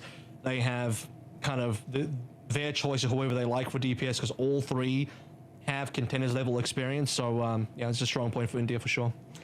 I think it's going to be a tough one, right? Because as you kind of rightly point out, like where else is Malaysia really going to take it? But I mean, the tank difference was a serious issue against Singapore, where they subbed out Ash Kane and subbed in Xenofly to play the Sigma, and Fantasy absolutely had his number. I don't know that Akash is going to suffer the same kind of issues. I wouldn't be surprised if Akash just pulls out the Sigma, has it very comfortably, and this is a non-factor. Well, the players are already up there in the lobby, so let's take it on to Circuit Royale, and I'll leave you over with Pixie and Avril. But what will I order for dinner? Pretty clear that you had that earlier on, so You're right. you'd just be, you know, you want. That's honestly you're good. just going to be gluttonous. Good catch on continuity there. Yep. I'm in the Hobbit country. I can have second dinner. Also, Iron Man and Matrix. With each meal. Iron Man and Matrix, both named after a movie. Can't argue with that. You know what? That's. I'm sure you could. You know what? Fantasy's named after a whole genre. Yeah. There you go. Wow, that was the worst possible noise to cut to. That gave me a fright, genuinely. Let's see if Akash's Sigma is going to be up to par today. I think generally speaking, though, for Team India, they seem to be a cut above. Akash's history is as a main tank player, so wouldn't have been known for any Sigma gameplay. Let's see if that ends up being enough. And no opening Widowmaker for India. Interesting. Attacking team not opting for the Widowmaker duel. They'll be playing the Sojin Hanzo version instead. Worked out for Ace. We'll have to see if Pummy can have a similar level of success. It's an opportunity for JW03, I think, to find the advantage. He's got the range. Look how far back Malaysia is, though. They didn't at all play this lane. They just kind of backed out. Yeah. You do have the first pick coming up for JW03, nice. but you need to start walking forward again if you're Malaysia, because you are not giving JW03 the sight lines if your team has pulled that far back. Yeah, that's the real thing. It's just very little space to work with. They weren't even able to push Indy that far back, and you just sort of hung a little bit back off the payload, waited for the respawn, back in the mix now. Pushing forward around this corner is going to be very important. And India straight away take the corner. I mean, Malaysia get one pick and already pulling further back. Jay's losing sight lines. This is where Pummy's going to have a much better game time. Just giving up ground. This is Matrix. Akash is just continuing walking up, and Malaysia's continually walking backwards. Yeah, it's like they're afraid to take too much of a brawl here. And I mean, yeah, without that longer sight line now, I guess, but it just seems so unnecessary. So much space being given. They control the side room now. They find Fantasy, and that is going to unravel the entire jumper for Malaysia. Not even a single bit of contest. They just gave that away. They really are. Yep. It's Do they have dinner reservations or something? They got somewhere to be? Spawn, maybe? Yeah, somewhere deeper inside Circuit Royale. That's why we're heading over towards the hotel stage. That'll be point C. Because India are now going to start overtaking in terms of ultimate. Still opportunity for Jay to get some decent picks out of this, but look how far back Malaysia are to start with. India are not quite spawn capping, but they're basically over towards the choke. Because they have a solo pusher, probably likely to be ABBS, just solo pushing for now. And there we go. Double window. Oh! Pummy immediately finds one. Matrix finds a second. Matrix does go down, but the damage is long since done. Pummy comfortably pushing forward. Has banked up an overclock for the next fight as well. I don't even know if there will be a next fight. India control all of this ground. Late kill on Jay. The cart starting to catch up with the team now. A bit of a freebie across B for India. And look how far up Akash is. He's like deep inside C now. He's still capping B, by the way. He's like fully inside the hotel at this stage. India run out of ults outside the overclock. The overclock will probably get played here as Malaysia have to dump everything to the retake. Yeah, throwing out the Dragon Strike just to keep the team split up. JW3 already low. Transcendence kind of wrapping around the side. Not near enough to Matrix, I think, as he'd like. The overclock running. It's, I mean, it's just so easy looking for India, even with the accretion getting eaten by Pummy, not getting much out of the overclock. They're still getting so many kills across the rest of the board. Not a single casualty on that. And that's with Malaysia throwing every ultimate they had into the mix. I think this is looking fairly Jova to me. It's not looking good for Malaysia, unfortunately. They are essentially unable to even walk forward versus India. There's the pressure of Pummy and Matrix and the rest of the team. Full long-range damage. Malaysia now swapping over to this is exactly what they did versus Singapore. It worked versus Singapore. Dubious as to whether it'll work versus India, but it's going to be the full dive comp. Wholesale swap coming on through. Yeah, let's be honest with ourselves. Singapore and India are two very different teams, and it seems like Malaysia are just hitting a bit of a ceiling up against India, who look absolutely indomitable. A cash eating a manual hack and an anti-heal, but otherwise going to be fine. They continue pushing the cart forward. That's the thing, even with that much pressure on the tank, they're not really slowing India down meaningfully, as Akash has to go duck and hide into the immortality field, but still going to be able to pick up a kill onto Gemini anyway. Matrix just firing off with that Storm Arrow, comfortably collecting more kills, continuing the push. Jay trying to run interference, not finding enough. Cart continues forward. As soon as Malaysia loses one, they kind of just give up on any potential to trade. All plays back out. And Pro Dude at least was in there to find a bit of extra damage for... That's not going to be the best pulse, sadly. Completely wide. I was going to say by the way. Try to find a little bit more old charge, I was going to say. Pummy, there we go. Malaysia finally belts up their trousers and go for a dive. They're going to be able to collect 3. No response there. Okay, finally a late one onto Gemini, but it's a little bit ineffectual at that point. First fight win? First fight win. 3:20 on the clock, 73 meters into C. And I don't just mean this map, by the way. I mean in the series. So right. First fight win in the series so far. Akash now going to move over towards the Winston. India going to give up on their long-range composition. To be fair, there's not that much to push through and willing to go 1-to-1 here. The only issue is they're really far behind on ultimates. They're also going to be playing the Lucio Carico version, which, you know, maybe you need to save some players off the back of the EMP from Game Pro Dude might end up being effective. This will be a big EMP for sure. Detected though.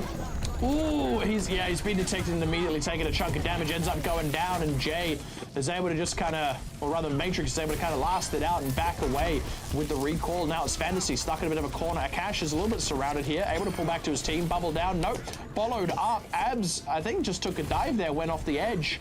All right, well, that's another minute of stoppage. That looked weird. I thought maybe he was looking to dive up the edge and then TP back on and lose aggro that way, but no, just straight up fell off the map. So India reset. You could argue he was trying to reset, but that would have been weird as well because you're still in the 5v5. In fact, I think they had a player advantage. Oh, Pummy down. So early loss there. It's going to take a little bit more time off the clock. India trying to sneak around a back cap with that. They don't need to. They can just take their time. Nice fight with the pulse bomb. Even more slowdown now for India. We'll be able to collect up Numenaz here, though, as Akash. And that opens the door very comfortably. Game Pro Dude also going down. And as they recollect themselves, they've got the team all coming back into the mix. Akash goes down to the front line. Matrix, pulse bomb out. They don't quite find it. Try to collect Fantasy, but he has the Primal Rage. Can't really do much without Akash, despite the good early start there. Starting to look at a little bit more tricky for India, but they do have the EMP on board, so payload in the correct position. Win one fight, they'll get the cap. a good opportunity to still get that cap, but they've lost a couple of fights now, so momentum for India has really shifted away from them on the C attack. And there we go, directly onto Numenor. Clean as you like. Captain Prash does go down in the trade there. Malaysia only finding that with the manual hack. Gemini had the sound barrier. It saved a few members there for a little bit, but now with the Primal Rage running out from Akash, quick collection on the last few, and that's going to be the one that finally confirms the cap. It feels like India got a little bit sloppy towards the end there. We're just sort of trying to see if they can sneak one out, force a fight through. Weren't playing as cleanly, but they still had plenty of time on the clock, and they still pulled it out when they needed it. I don't think that they needed to pull through for a swap on the composition. They could have just kept playing the Sigma comp.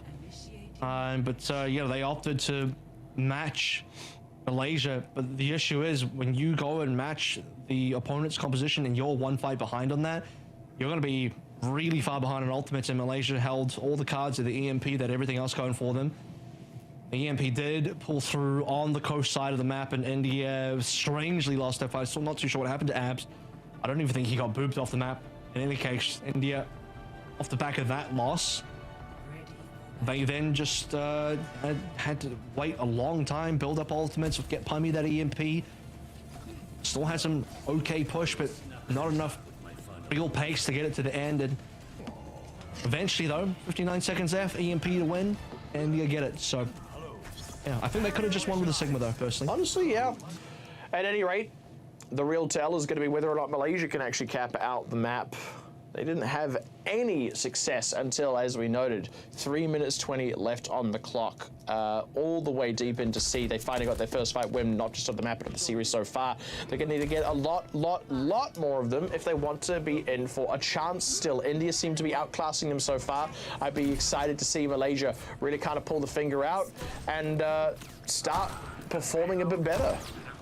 So even on the defense, India's going to forego the Widowmaker, and you would have imagined if you are not a fan of Widow on attack, I could get that, but Widow on defense is pretty damn good.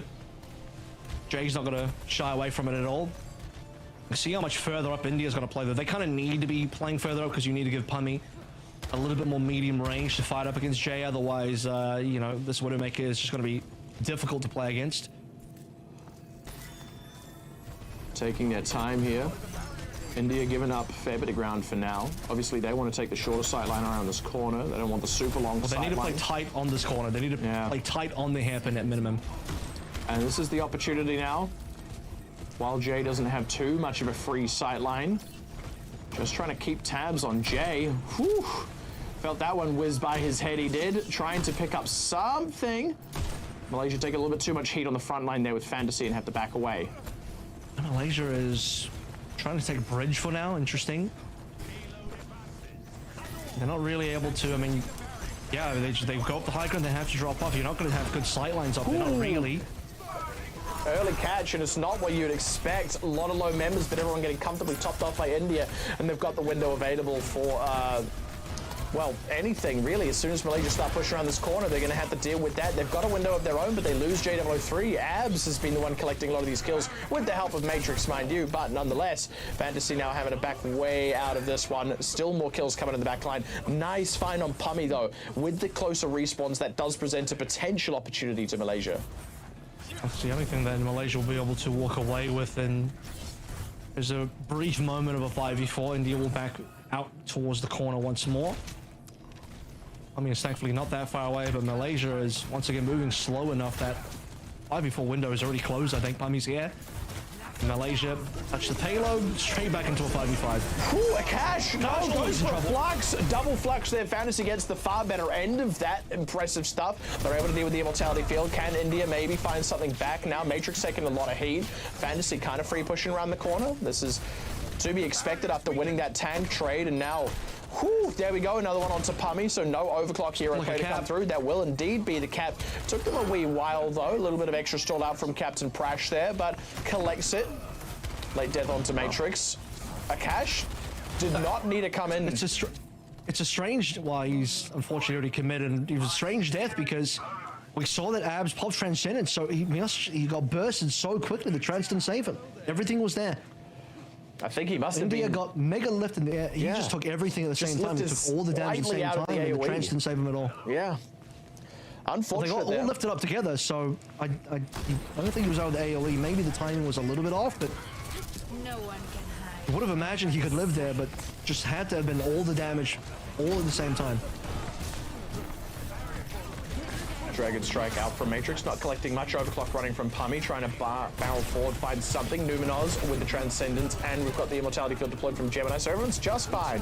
GamePro's own Dragon Strike collects up Matrix, so opening the door in a big way. India not really finding anything back, no particular trades here. Pummy not accomplishing a whole lot, doesn't really have any sightlines to play through. His abs goes down, and it's all going to start to unwind here for India.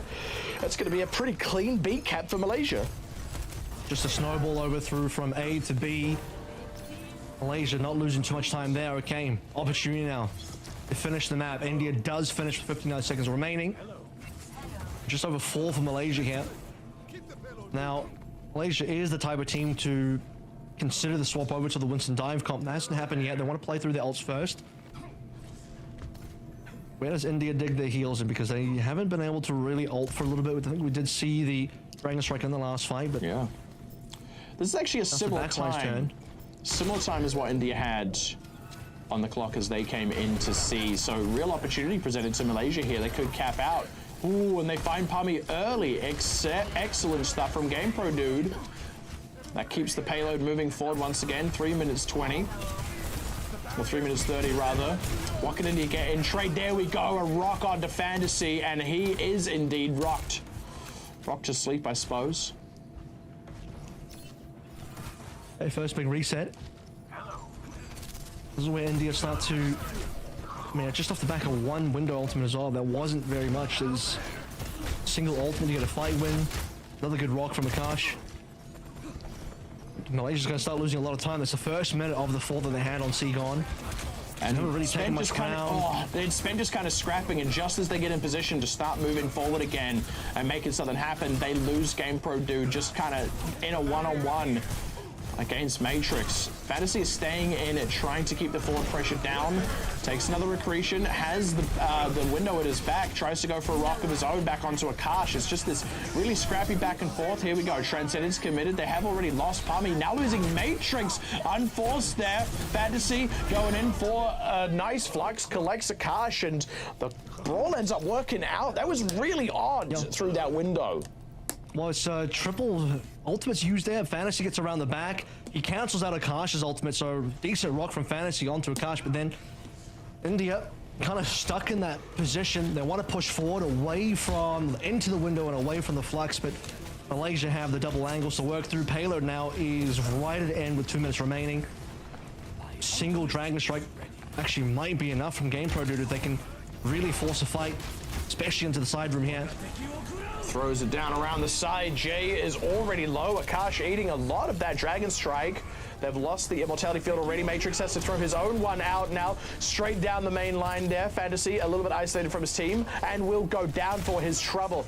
Very critical here for India to anchor the defense and start running out the clock. The rest of Malaysia going to be forced back. We'll see if Akash can pick up anything on the exit. No, they will not, but still, they force the stoppage. I mean, Malaysia needs some sort of point pressure because the Dragon Strike on the actual point itself is what will actually get you the cap or threaten the cap. Matrix throws this into the side room, and as you mentioned, Fantasy caught out alone, didn't get to back out with the rest of the team. Supports no opportunity to save him. Went down to the last minute, so 3 minutes ago things were looking pretty reasonable for Malaysia. They'd snowballed through B. That snowball's now easily dissipated. And India holding strong, more else to play through. Akash coming up to another flux. Malaysia out of resources. I mean, I think a good snipe from Jay is maybe the only thing that can really save them. Immortality Field already finished off, and that's a free kill onto Jay with the right click, or with the rail shot there from Pummy. Nicely done, and there we go. 45 seconds on the clock. Not necessarily final fight here for Malaysia, but certainly it's going to be tough for them to come back in for the next one. Fantasy has to take the dive. It's going to be a slow reset. I mean, they didn't even have to use the flux. I think they already had the fight won. They could just kind of pull the fight out a little bit longer, drag the time further out, make it really awkward for Malaysia to go for the recontest, which they're going towards now, and talk about the fact that Malaysia does sort of look towards a dive eventually on C, and they'll do it in the last 30 seconds. No ultimates to play through. Fresh composition into the overclock. They can at least be thankful that India used a bunch of ults as well, but Malaysia have everything now to do in the last 10 seconds. And Manuel Hack to open things out on Akash. They want to try and drill him down, but he just backs up, has the team at his back. Didn't even want to commit the immortality field there. Captain Prash feeling safe with that one. Nice Manuel Hack on the Pummy. That keeps the overclock at bay for just a hot second longer, but still finds a shot onto G3 and Game Pro Dude, and it all comes apart at the seams. Pummy gets the overclock, finds a chunk of kills, and Malaysia are Mick finished. Just like that. Good attempts. Malaysia started to come together a little bit stronger on Circuit Royale. Attacking side A and B, especially on that B end. B was fantastic. A little bit more touch and go. The burst damage on Akash is what allowed them to actually get that cap. C is when things got really troublesome. The game fell away from them. India held strong, continued playing the Sigma, super late swap onto the Winston comp coming through from Malaysia, just unfortunately was not going to do it at all. And they got a good distance. I mean, we saw the payload go towards the end. They just lacked the capability to actually finish the map. Well done to India. They have now won with a 2-0 versus Malaysia. Some very fast matchups there, or fast team fights, I should say. Malaysia did put up a good fight. They did choose that map. They picked a map where Fantasy could shine on Sigma, but it just wasn't enough, unfortunately. India still just had the upper hand in a lot of those fights there. I will say, if there's maybe one remark I could have about India there, actually, more so on Circuit Royale, I did see a couple of moments where it felt like they lacked confidence. Most notably on their attacking half, they took a bit of an L. We saw the compositional swap from Malaysia, and India, they started to get a little bit unclean in their play. They ended up making some swaps of their own. Look, it worked on the end. They got it over the line. It feels like a more confident team would have stuck to their guns, kept it tidy, kept their gameplay really, really tight. And then also on the defending half as well, we saw it wasn't much, but just the odd time where maybe an ultimate extra was used that wasn't totally necessary, and a few little slips here and there. It doesn't seem like it rattled them or that they were kind of unraveling or anything, but I do think there's some improvement that could be made, which is a good thing for a team that just won, because if they can tidy that up a little bit, if they can just have the self-confidence to go, we're a good team, we can win these matches, we know what we're doing, then we keep talking about them being a potential dark horse. That is how that starts. I think India is starting to really buy into, you know, the ability to, again, get into that top two as well. And I think today Malaysia wasn't going to be the strongest opponent versus them. It's a good early look at India in terms of what they're capable of. They'll be tested a little bit more when they play up against more like a Thailand, Australia level type of team.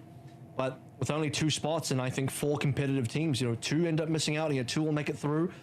Malaysia and Singapore will try their best to find wins where they can. You know, maybe that'll be versus a team like New Zealand, because Singapore plays New Zealand next.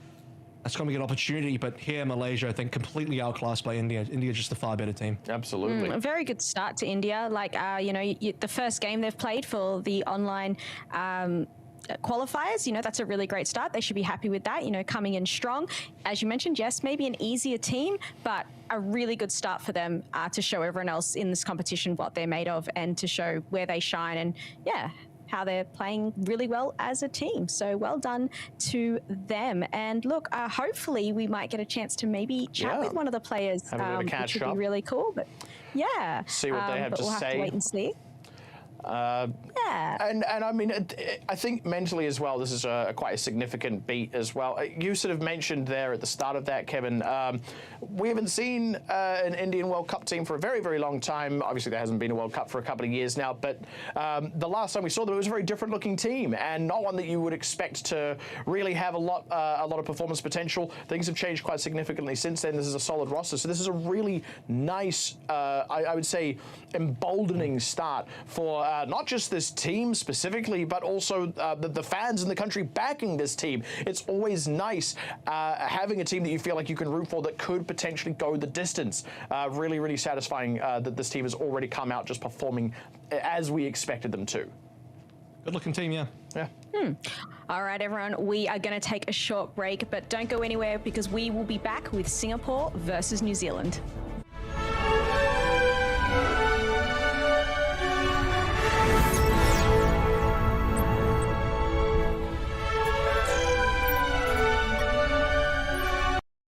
You asked, we listened. The McFeast is back in all its beefy, salady, saucy glory.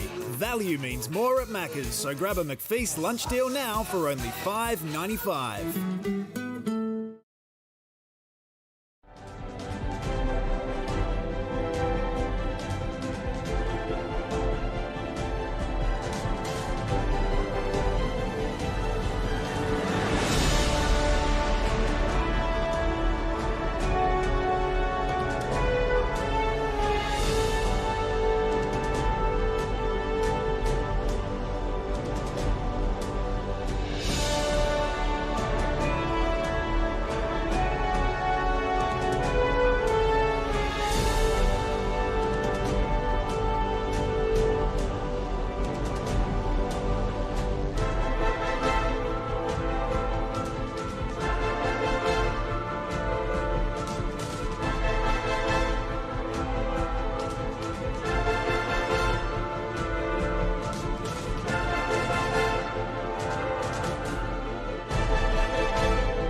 Welcome back, everyone, to the Overwatch World Cup APAC Group B online qualifiers. And did you know the World Cup home and away skin bundles are now live? Hurry and get them before they leave the shop on the 27th of June. There are 3 bundles, the EMEC, APAC, and AMER bundles. You get both the home and away skins for all the heroes in the bundles, and these bundles support the teams directly by contributing to the World Cup prize pool. Shop now on Battle.net or the Overwatch 2 in-game shop. You can learn more at overwatchworldcup.com.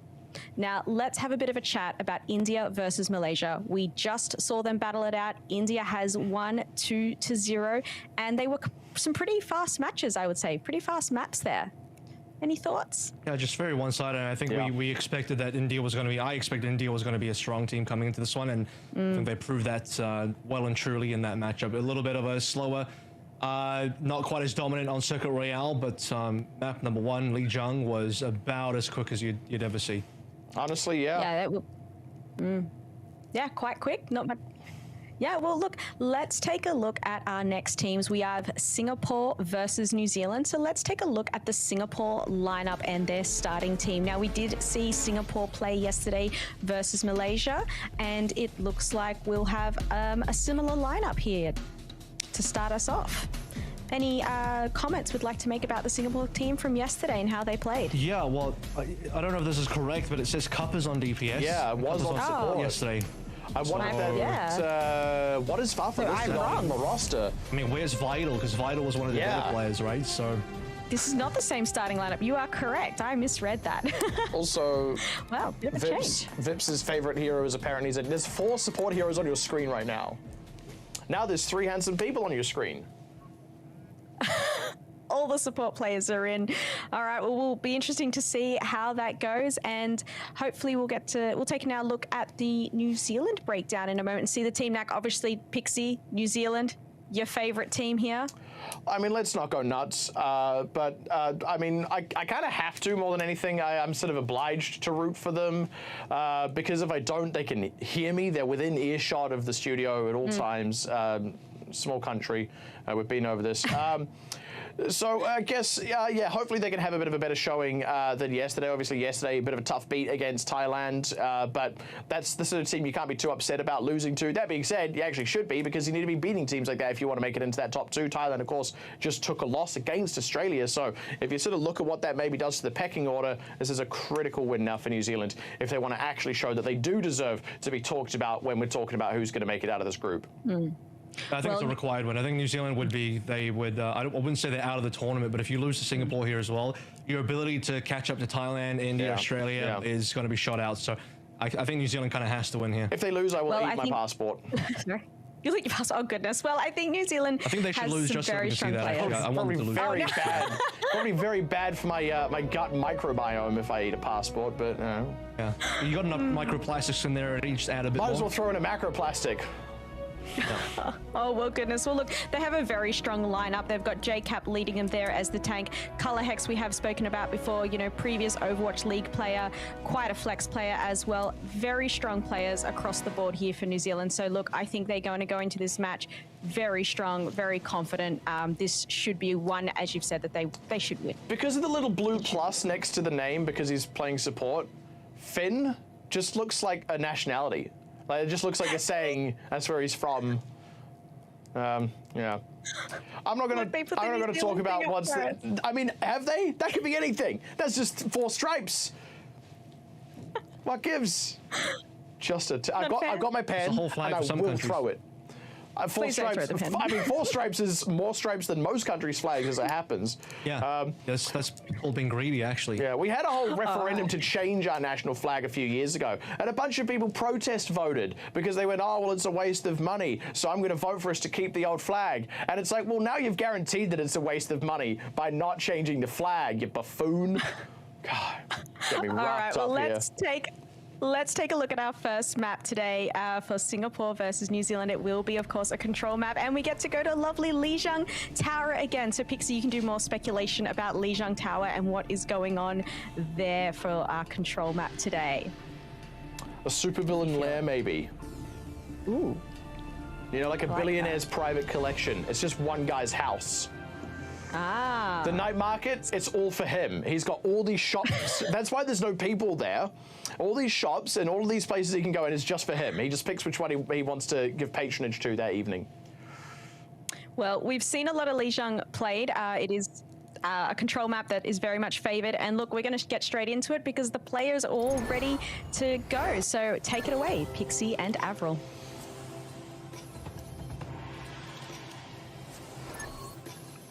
I've said enough. I think I'm hoping for a bit better gameplay on night market specifically today. I think that was a weak point for New Zealand yesterday. Not a fan of how they played their Ryan comp. Very sloppy from Team New Zealand, unfortunately. Color Hex, a bright spot, talked about him already, and that's Echo on Mbani was certainly the turnaround for the team. But for New Zealand, I mean, I don't think it's crazy that Thailand beats them. Thailand are looking like one of the better teams, not quite good enough to beat Australia. And you sort of mentioned this earlier, but we're getting a little bit more refined ordering of the pecking order so far. And New Zealand, can they at least bring it back today to climb back into what I think should be a top 4 for New Zealand? Yeah. Singapore did not look comfortable versus Malaysia yesterday, and Malaysia just had their game handed to them by India. So, yeah, for Singapore and Malaysia, it's looking a bit rough unless Singapore can do something special today. I mean, that's the thing, right? For both of these teams, it's a do or die kind of match, right? For Singapore, it would be starting off 0-2 and probably not going to have the opportunity to recover from that position if they lose this one. If New Zealand lose it, you would have serious doubts about their ability to make it into that top 2, even if they do start to have some recovery games. Because even if after that they turn around, they beat India, they, you know, let's say they beat everyone else but Australia, well, everyone's going to be, well, and Thailand, obviously, they've already taken that L. Those are all teams that you could probably expect to beat Singapore themselves. So you'd really start to worry about New Zealand's potential to make it out of this group. So a real on-the-line kind of match for this particular one. Yeah, like I said, if New Zealand lose here, it'll end up being a 3-horse race between India, Australia, and Thailand.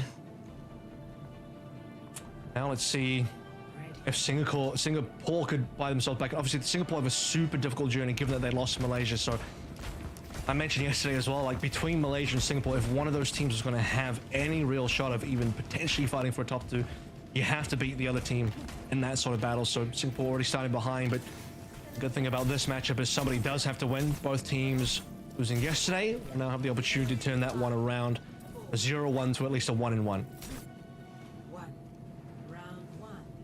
And this is, I mean, that was in fact a correct lineup earlier. We have seen a significant change up on Singapore already. Cup off support on DPS. Fafazin is going to be coming in as the other support where Cup was yesterday. So odd, makes you wonder whether yesterday wasn't their preferred lineup or maybe today is their not preferred lineup. I think yesterday was the preferred, but today is not. I think you can't be affording to take Vital off DPS here. Yeah. Excuse the pun, but pretty vital to the team. And speaking of things that are vital, New Zealand getting their TP strat right this time. We're not seeing the Ryan. It's going to be the Ram. Yep. A little bit safer. I think the Ryan is okay, but not if you're not practice on it, New Zealand.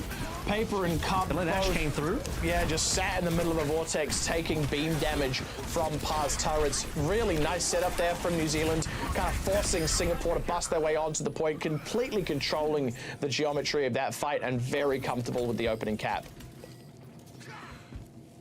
The opening J cap, one might say. Very good. Thank you. Thank you. I was playing very good. That came to me in a dream, but it was the same dream where I dropped an F-bomb on this broadcast, so I won't draw any more inspiration from it. That'll be a nightmare for the broadcast. As Singapore, let's see if they can get past the ice wall battle first and foremost. They do have the window to play through. That's going to get blocked out by Color Hex, so we'll see if that ends up being deployed. There it is. All right. Yeah, just really clean. Par kind of dusting off Vips, not getting anything out of that window as Paper goes down. Not a single casualty for New Zealand, possibly even an overinvestment in ultimates, and that's saying something given that they only used 2. Yeah, maybe just the 1 required there, but 2 is going to be okay for now. Singapore still trailing by a lot. But you consider that Paper also used an ult. It's basically only in excess of 1, so it's a 2-for-1 ult trade, but New Zealand, it's a very quickly now. Pass away, 60%. Kalhex looking for the wall into the blizzard. Hasn't been spotted yet. No one saw him at all. Separates the team out. There's Ash Kane. 3 easy pickings. Collection. That sound barrier just kind of coming to nothing. And there we go. The fighting Cups, Vips. Paper will also go down. Fuffer's in. Nope, not even him making it out there. Not a single casualty from New Zealand so far. Still not. Yeah, Paper frozen in that fight as well, so no Lamp to come in to save Ash Kane. And again, just no one saw him. No one checked the corners.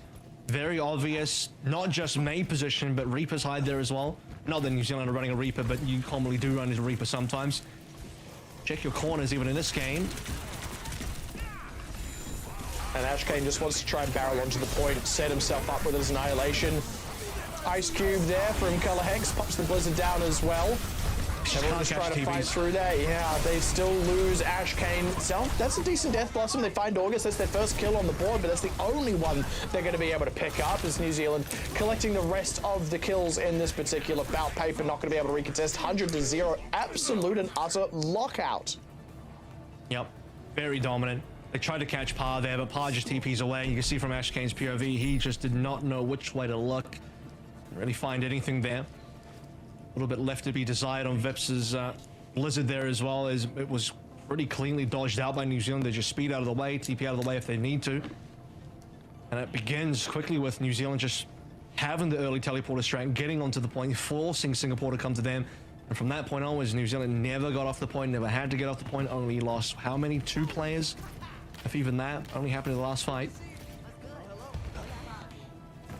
What do you reckon Singapore's favorite anime is? Guess we can ask them. I'd tell you if I'd watched, but I don't know, so. I mean, if they win, we could maybe ask them in an interview. Okay.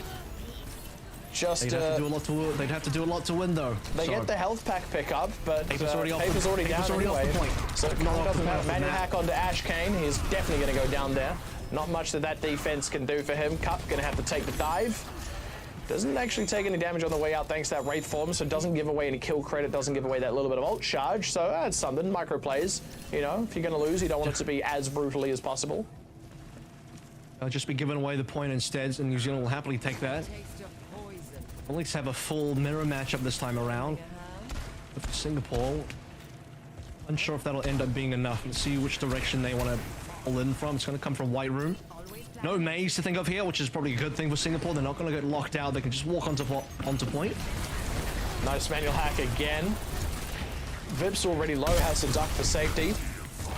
Singapore actually kind of absorbed that first bit of pressure, contesting the point. No kills just yet. And Ultimate's not quite there either. Paper and August are closest, and Paper is actually slightly ahead. Has his coalescence first. Now August comes into match. It's just a bit of a beam battle as there we go. Color Hex, Death Blossom, quick 3. Beautiful pickup. Wow. It just should have ended. Ajax there as well.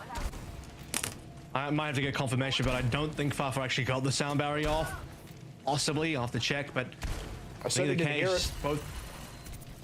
I saw him die as it. Was coming through in the HUD. Paper barely got a coalescence going as well.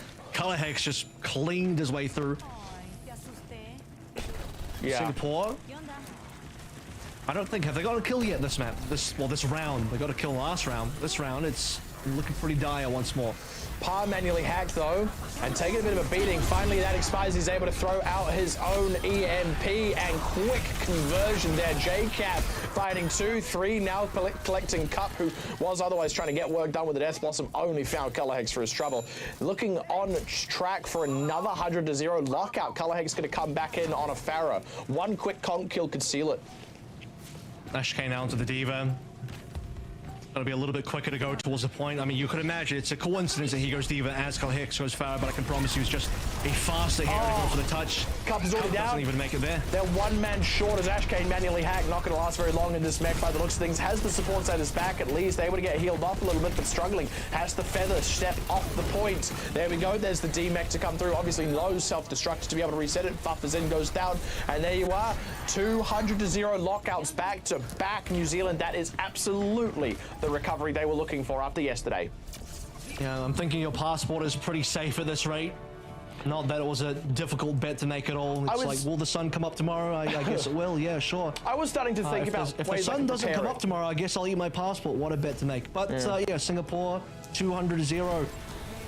Unfortunate. They're making interesting lineup changes. Don't know where Vital is today. But missing that player is definitely going to hurt the team.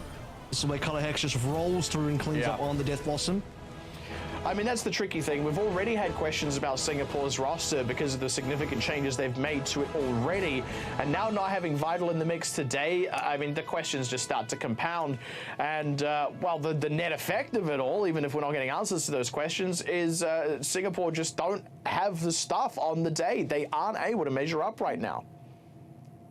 Singapore did seem to crumble a little there. They didn't seem to have an answer. They couldn't fight back. They just lost every team fight. It was made a point at one moment there that had they even gotten a kill. They got a kill on the first point. They did take August down, but after that, there was the question of, was there any other kills that had come out? So yeah, I mean, quite a struggle there for Singapore, unfortunately. Yeah, I mean, I think I expect a little bit more, but Singapore just, they're not delivering at all. India, Malaysia. New Zealand was going to be the better team here, but this is kind of what I've been saying since day one. Malaysia and Singapore probably on the lower end, and you'd like to see a bit more gameplay. India kind of put Malaysia away, and Team New Zealand might do the same to Singapore. Well, that's what I was about to remark, as India Malaysia looked really one-sided on that control map, but even then, Malaysia had a fair bit of proactivity in fights. India just had a handle on them. I mean, in this, it was like Singapore were even struggling to muster a fight position. They never seemed like they were on the front foot. There was very little opportunity for them to be proactive, and part of that is just good gameplay out of New Zealand, but yeah, it's interesting that it's even more one-sided than what we just saw. Well, let's see if they can bring it back in map 2, as they will get to choose the map. But we will take a short break and we'll be back soon, everyone.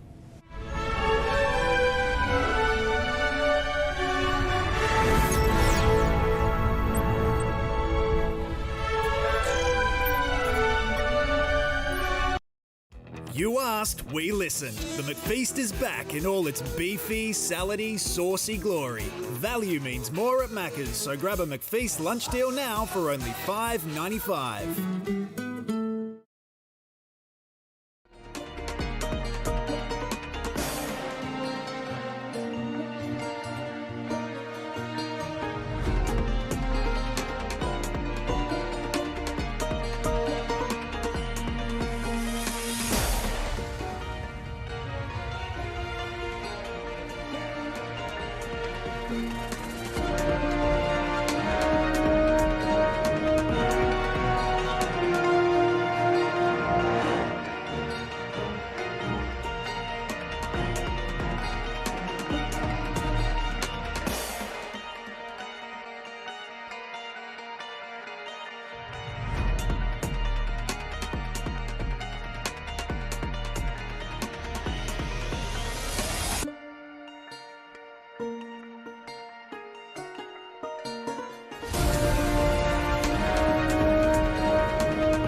Welcome back, everyone, to the Overwatch World Cup APAC Group B online qualifiers. If you're just joining us, we are currently in the middle of New Zealand versus Singapore, and currently New Zealand are 1-0 versus Singapore. They took out Lijiang Tower. And look, I don't like to say it, but it was a pretty clean sweep there. They 100-0 on both points. I can't really call it any other way, I feel.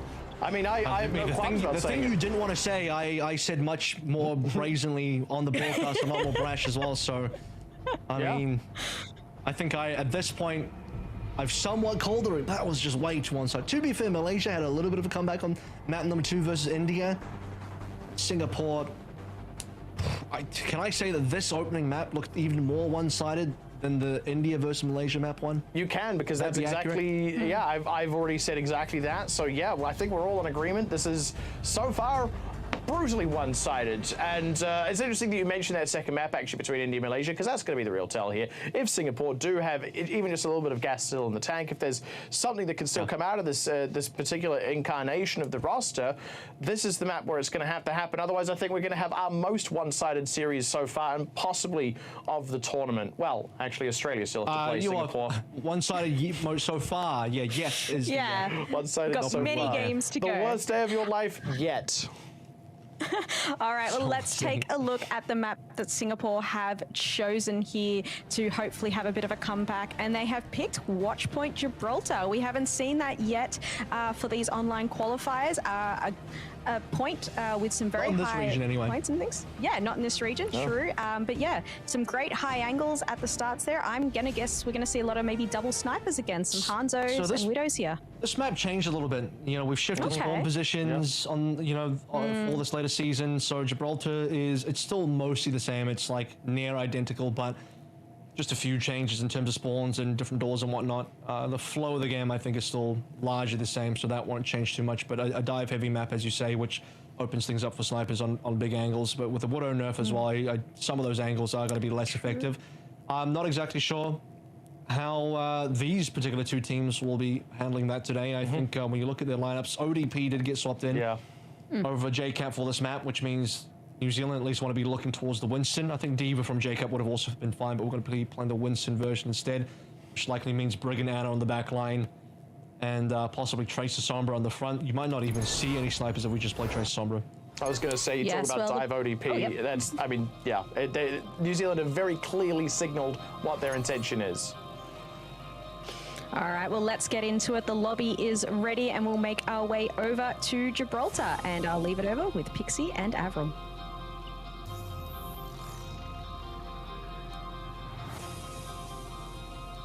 Have any more to add on there? I On don't the know. ODP? I really don't. I've already described him. I described him yesterday as handsome, generous, and loyal, and I stand by that. How would you describe ODP? Those are good traits. Those are good. You know what? I think 3 is enough. I don't want to. What does it add stand more for? than that. Does it stand for anything? You know what? I told you yesterday, and you didn't pay attention. So now You're you can just wonder. 1 day punch. It's a punch that takes all day to complete. It's like the 24 hours. Yeah, like the Don't even get to 1-inch sleep. punch, the Bruce Lee one, the 1-inch punch. Yep. Well, if there's a unit of measurement that starts with a D, you could work on that. I got you thinking. One direction punch. I think we've all been there. Which is every punch actually. I don't think you can punch in They do multiple tend to directions. go in a single. It's a very front to back maneuver. So- The punch. Don't be baited by the hog. This is just to check out doors, same as what we've seen before. No catch. All right. The life weaver pullback. Yep. That's a little new. Typically, you would have had the TP back for that one, but the new life weaver pullback Very cute. will be what we play through. Calahex on the Ash. You know, in Calahex DPS evolved. He was more of a he was a flex DPS play, so not really known for the hit scans. It's a little bit new for Calahex. We'll have to see how good it looks on him. And my gut says it'll be good, but I mean, my gut is full of microplastics, as we've established, so can it even be trusted? Oh, have a nap, Bashkane. Okay, that's a really good sleep. That first dive in, not really getting much, and damage on Carp actually is the first one to go down. That's August just collecting that. Vip's now down as well. Nice trade back. Ashkane finally finding one, but he's deep on the back line for that, and not really where he needs to be on the cart. Counter diving is not the order of the day when your team is actually losing the main trunk of the fight, and this is going to be a cap. Here we go. Finally, Ashkane coming in for the contest, but might possibly get a trader's life for it. Par is right on top of him. Ashkane struggling to stay alive here. Cup in the meantime actually finds ODP and are still trying to chase down Ashkane, but Ashkane is not going down. He's kind of distracted a lot of these members here. The two supports and Par all busy trying to deal with him. He ends up picking up August on the way out as well, and it allowed Singapore to, as you noted, sort of wrap around and dust off ODP, so preventing that early cap there. A bit of slowdown. Already, I think, some improved gameplay from Singapore. The stick, though, that's the 5v4 we're looking for. We start heading into ultimate territory. Ashkane's done enough to find the minefield. That gets deployed very aggressively, and Par at least low. there's still a contest on the point. Par does not have that recall. He used it up to drop in the pulse bomb, so he got low, had the anti-nade on him, and I think bumped into a mine as he stepped backwards. They opened the door quite wide with that pulse bomb, but haven't quite been able to walk through it just yet. Cup now down though, dive with the nano boost on ODP, was fishing for something, nearly had a wrap back onto paper, ends up going forward now on Vips. Ashkane does die, finally Primal Rage backed up, so ODP has to commit it, getting a little bit low, is keeping that forward space though as the caps come through already, and a few extra kills on the back end collected, so bit of free push now on the cards for New Zealand across B. We start picking up the pace. Minefield got deployed super early from Singapore, and I would have imagined that would be better placed on the payload, but it was nearly at the cap. But yet 4 other ultimates slowly coming online over the course of that fight, none of which ended up being used as the team slowly loses, and New Zealand see what kind of opening momentum we can find here. There is a little bit of stall on payload. I think that might be Cup, possibly Ashkane slowing that down. All right, that's going to be a nano boost onto Fapazin, who has the rally running. ODP dangerously low, but able to get back with his life. No, Cup dusts him off with a pulse bomb. That's a lot of ultimates used for Singapore, though, and they only end up collecting the 1 kill. New Zealand, they have used their own bomb and pulse bomb, but they've traded a kill back. Losing ODP does mean that New Zealand can't get much done despite that trade, but even so, Singapore now very lean as the fight continues. ODP will be getting back with his team in a hot second. Vips is already down. Fapazin overextended. Ashkane now maybe in a little bit too deep. Yep, will go down. So tries to wrap back to the rest of the team. Just finds himself staring down the Tesla cannon of a Winston. That's going to be New Zealand back underway. That's the one I'm looking for, isn't it? Underway. Yeah. Singapore changing comp slightly again. I think Vips might be on his 3rd hero. this defense for now. They should be able to come back in for a contest. Ashkane's arrived, but resources looking over towards finding the minefield. Ashkane will have to live though, but he's down. Yeah. Did not have enough shielding there, did not have enough support sightlines to help him out, and Vips has come back here on Genji. Yep. Cap's already come through, and now Vips goes down. Ashkane now over towards the Winston. A little bit more safe gameplay, especially with Anna in tow. Fair though, I think Ashkane's survivability is much better with the ball, but Singapore might not have the required coordination to make the ball dives work. Also, by the way, Paper and Fafa could have just gone back into spawn and back spawn. Maybe they don't even realize that mechanic is in the game, but they didn't have to come out and die like that. They could have just back spawned. Yep. A little bit of a hangover from Overwatch past, maybe. Hard to unlearn some of those instincts, but yeah, unnecessary, unforced error, one would say. Par fishing for something with the pulse bomb now. They just run down Fafazen and Cup. Don't even need the pulse bomb. Paper now, a bit of a freebie as well. Just dragging that out, playing with the food.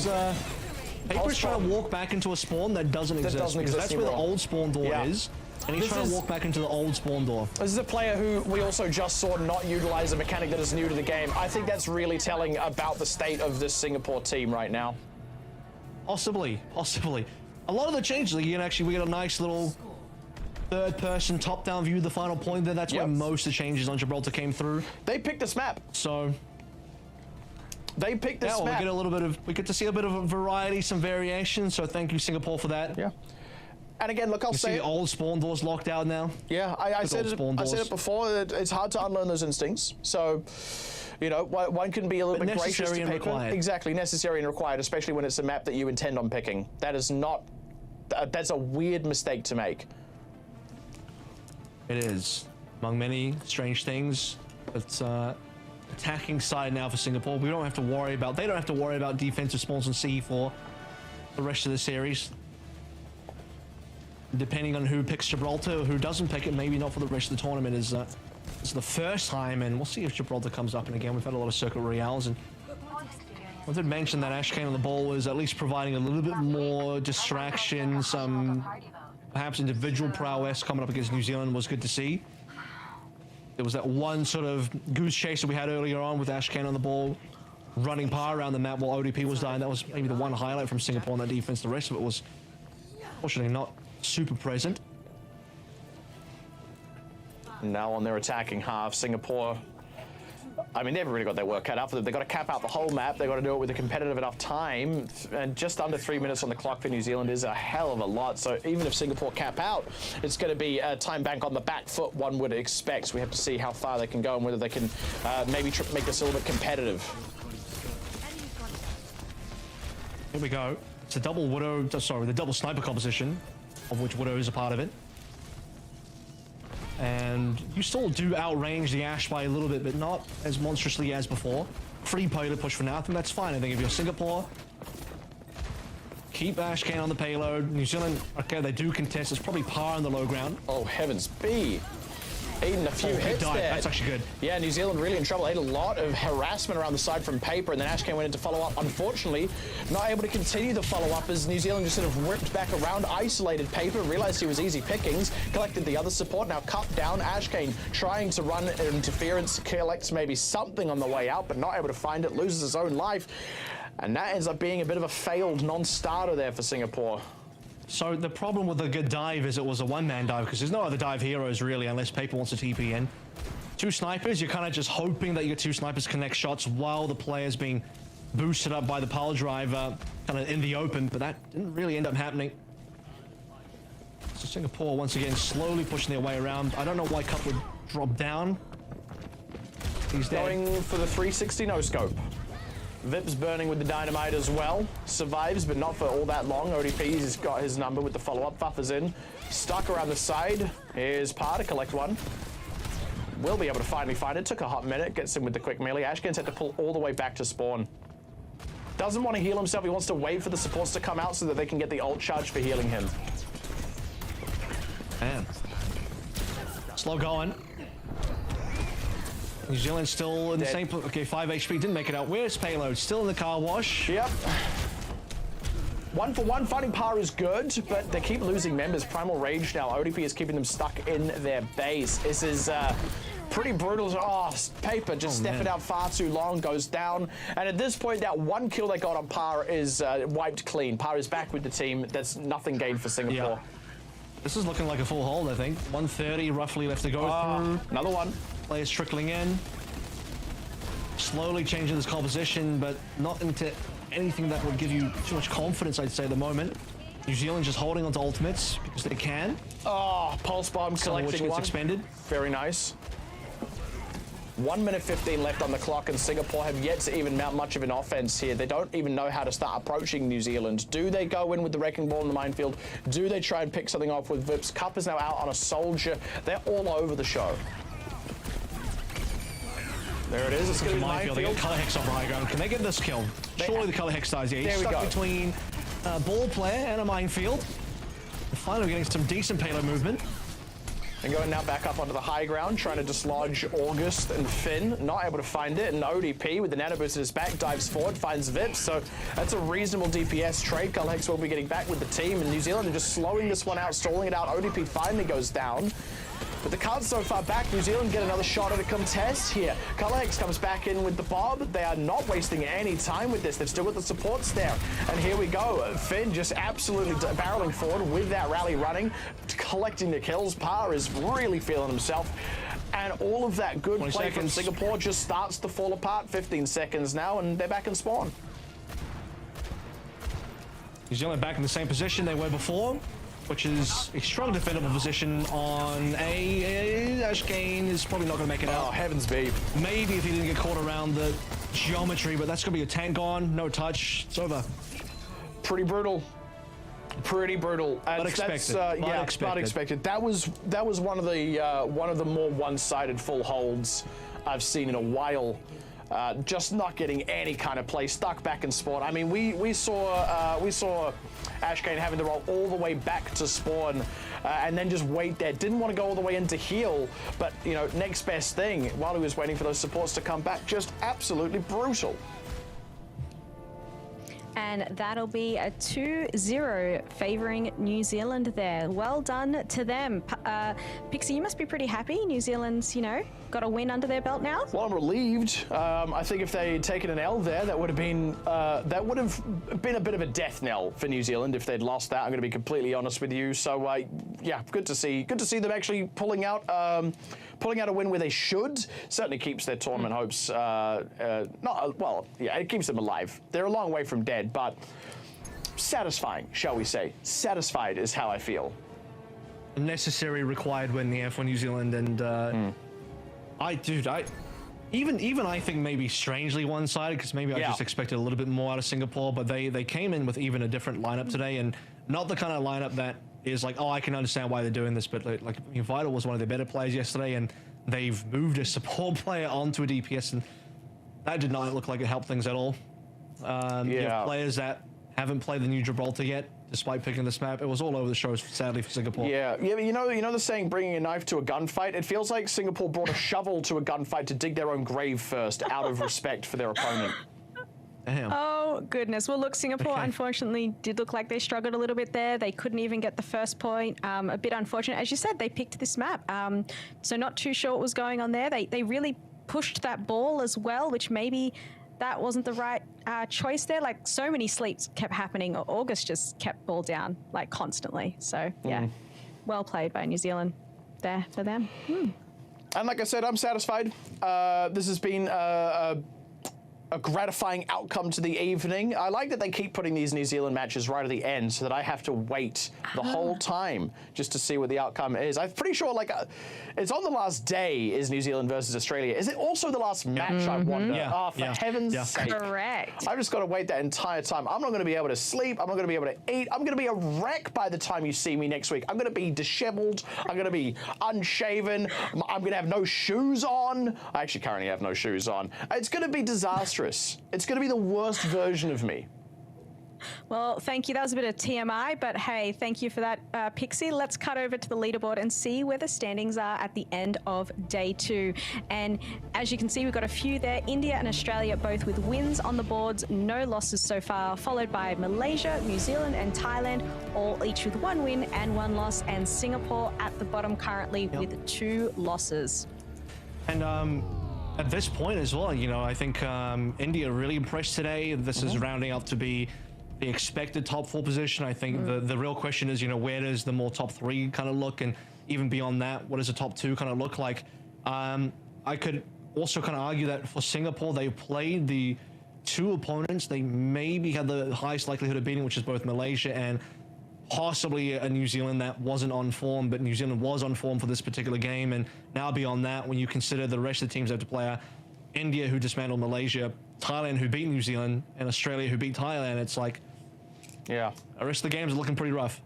Well, there were a lot of amazing plays today, but let's go over to the Macca's play of the game and see who took that one out for today. I think I might have an inkling of this one. Oh, yeah, and it's Ace. Best Ace player of with the the day. ace.